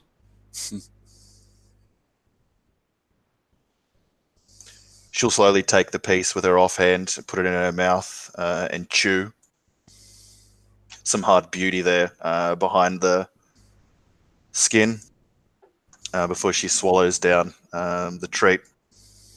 Doesn't seem to gain any succor from it, but as if commanded, will do that silent bidding. And then rise and move around to stand behind you. And you hear the rip or tear or shredding of fabric as she cuts free like the right breast portion of a deal to reveal like chest skin beneath. And anyone watching what's happened behind you would see her rake her clawed hand down her chest to draw blood. And after a while, her eyes will open from it, from the pain and reverence. She'll take the paring knife and cut that right sleeve completely off her deal, pull it free to reveal like a slender, sinewy arm. Then cut that deal sleeve in half again and begin to bind it around your near ruined left arm. She'll say softly into your ear so that the noise of like the burgeoning camp swallows it up for all else other than you to hear. Chiledu told me when I was a child that a great wolf would come from the plains and take me away. That he would give me what I did not want and give my father what he desired.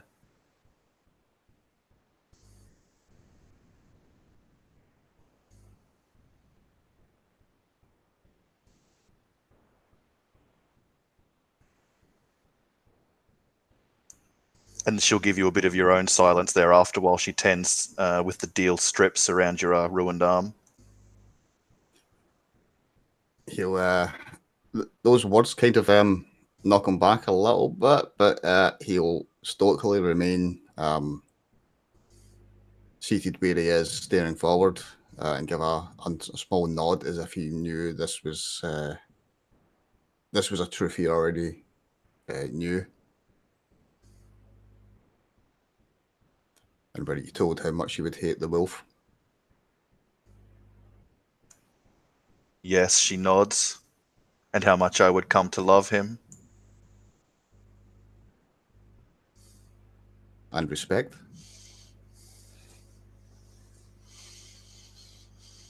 She nods. You have stolen me.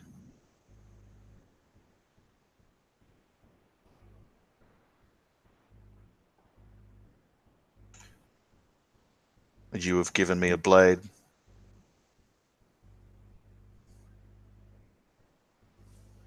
You will keep my mother, and I will bear you wolves.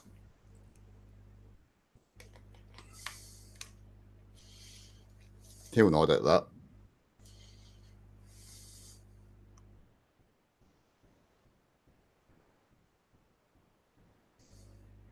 The future is for the wolves. I've seen it. This came to me in dreams.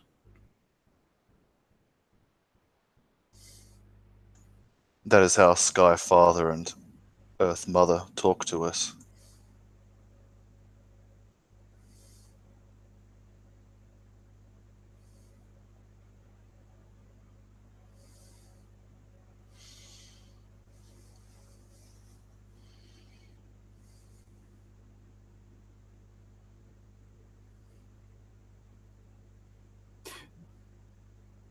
Will you speak with the new pups? They are mine no longer. No. I will go and place my father up high, and then return to your wife.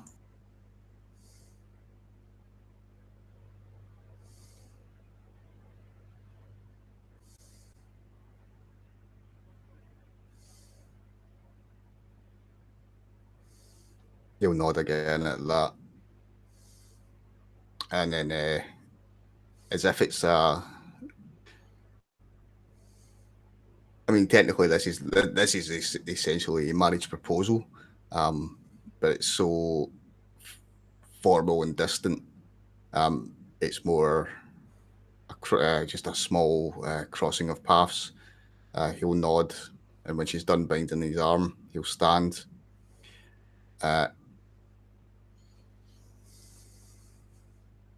And he'll reach down, he'll take the knife, and he'll kind of look it over and look how sharp the blade was, and then hand it back to her. You should eat more before you you attend to your father. And then he'll leave. Yeah, she'll reach down to pick up a shriveled sliver of apricot and chew it slowly as she watches you walk away. And then we'll move to give last rites to Besatai, son of Naican. I imagine as Tanaka leaves the tent, there's probably eye contact made with Sarnai.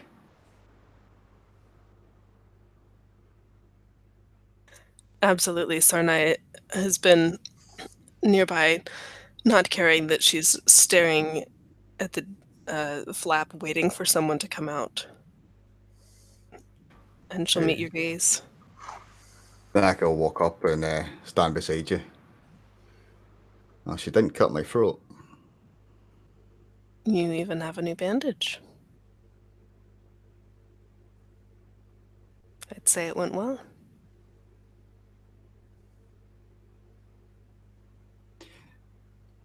It turns out the dream of the wolf isn't only ours. Other people have been having similar dreams. There's a few moments of confusion before Sarnai and her blood loss state can process what you've said. And then there's a slow smile.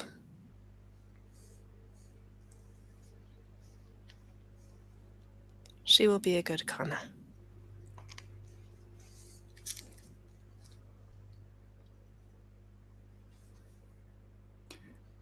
He'll nod at that, but in the back of his mind, he's still waiting for the night where he wakes up in between the firs with his throat opened.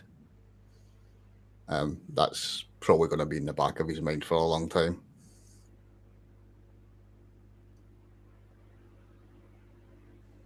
I think Sarnai will probably turn, wanting to go find Chulun now that she's sure Tanaka hasn't been injured by his new wife. But as she turns, she'll toss over her shoulder.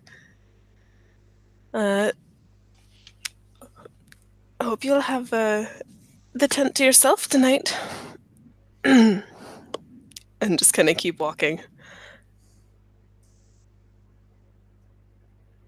Yeah, you can pick your way down the gravelly path that Chulun disappeared into. And it's Tokogana of the pair who notices you first and wordlessly will rise and dismiss herself to be replaced by you, Sarnai. I imagine Chulun's still looking away, maybe handshaking, but you've certainly heard another's approach and probably know your sister's footfalls enough to recognize it's her. Yeah, he's been holding in a lot. Because Tokogana still has to think that he's a rat lord, even if his hands shake. But feeling that he's more safe, he lets out a shaky sort of breath.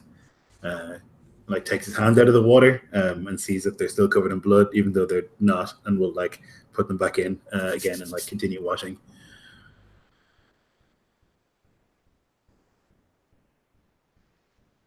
And Sarnai comes and sits cross-legged near you.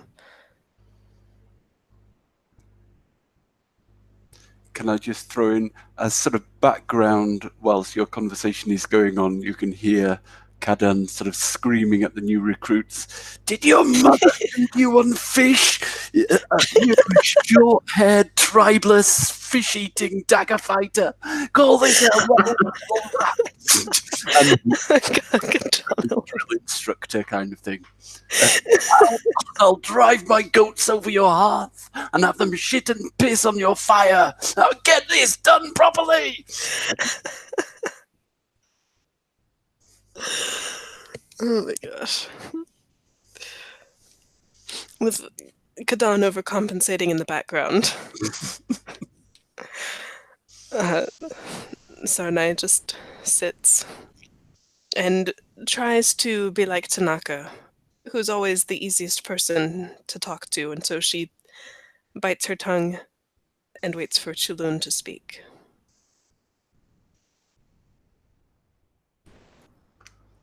Yeah, it takes a while before he takes his hands out of the water again, and he's looking at them, turning them over, and he flicks some of the water back and will fall back to sit cross-legged and look at Sarnai. I am fine. Hurt my hand.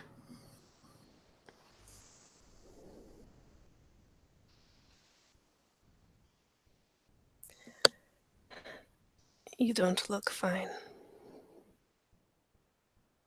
And it's not your hand. He touches at his cheek, which is probably broken. Yeah, my cheek hurts. It is your eyes which trouble me, brother.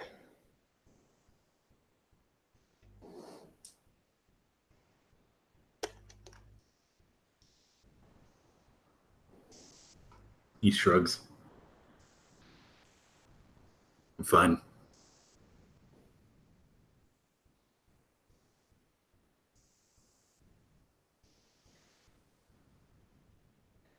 Do you remember when I tried to follow you into Naka and I climbed up the tree and I fell and there was the snap of my arm? And I tried so hard to be brave and to tell you that I was fine because I wanted to keep up with you and Tanaka. I remember.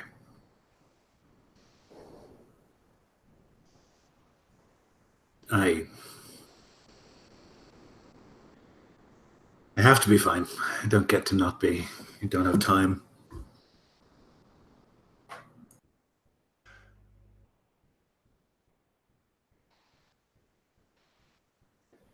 Perhaps not when the others are around. But you are not Khan. You are never in charge of me. And you don't have to be fine around your sister or your brothers. I have to kill all the time. Always me. With my hands. And that weighs heavy. Pretend like it doesn't, but it does. There's blood on my hands and I can't get it off.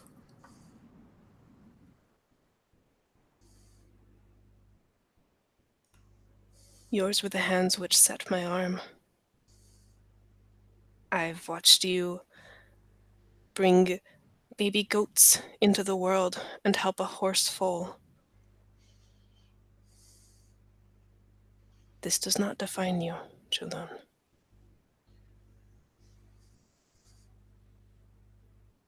This season will pass.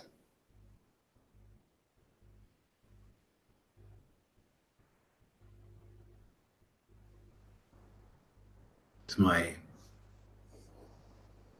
duty to frighten our enemies. That's what I'm for. But sometimes it frightens me. Tanaka is the silent wolf and you are his howl.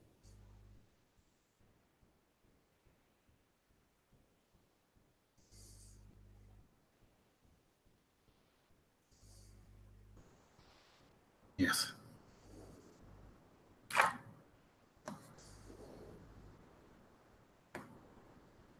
And I cannot let you do it. I cannot let Khagan do it.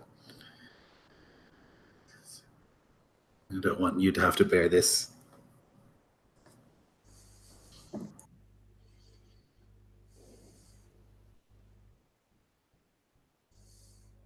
If that is your wish, so be it. But I would help you.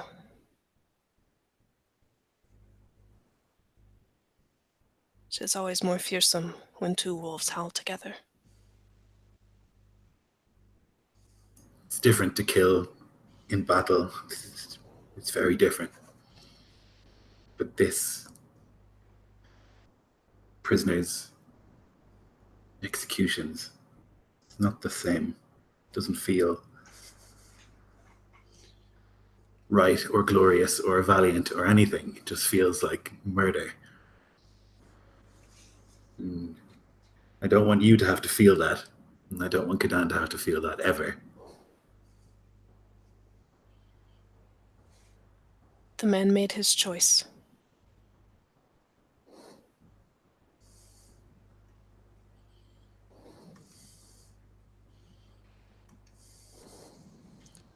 He nods. And he like goes and sits next to Sarnai and puts his head on her shoulder. She kind of reaches around and puts her hand around your shoulder and your back and kind of pats at your arm. You're not fit to sleep with the black-headed goats in the gizzard of yet.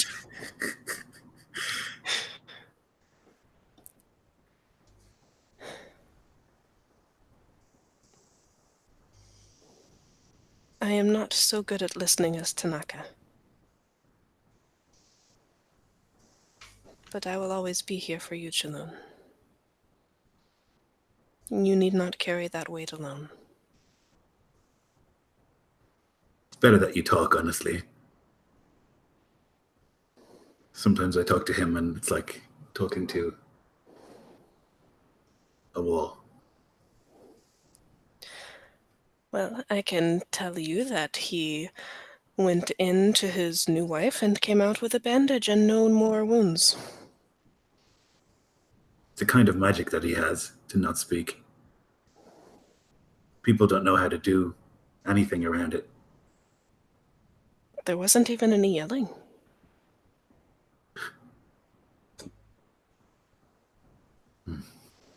That's good.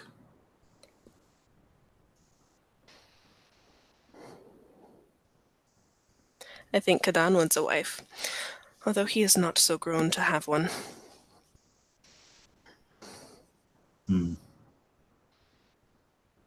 husband for you? And be stolen away from you three? Never. He sort of nods enthusiastically at that. Not for a while, at least. Besides, there isn't a man who could steal me. I'm certain of it. I think so too. And he'll like put his head back on the shoulder and just like let out a sort of shaky breath.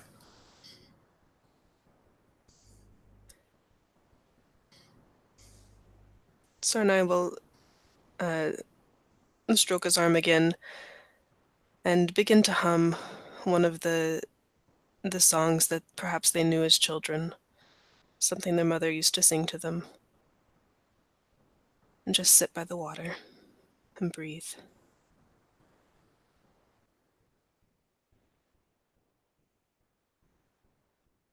From somewhere faintly, Tanaka, you can hear the song of your mother, Kortu Kana, drift lazily over the camp as the sun sets, and it's starting to look like the beginning of something. A new Naican, new clan of wolves. But as Yagai would say, nothing has value till it's finished. And it's with that thought in mind that you go to the Khan's Gur that night.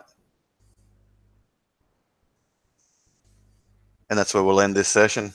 Until next time we ride the plains together, guys. Leave it there. Good game.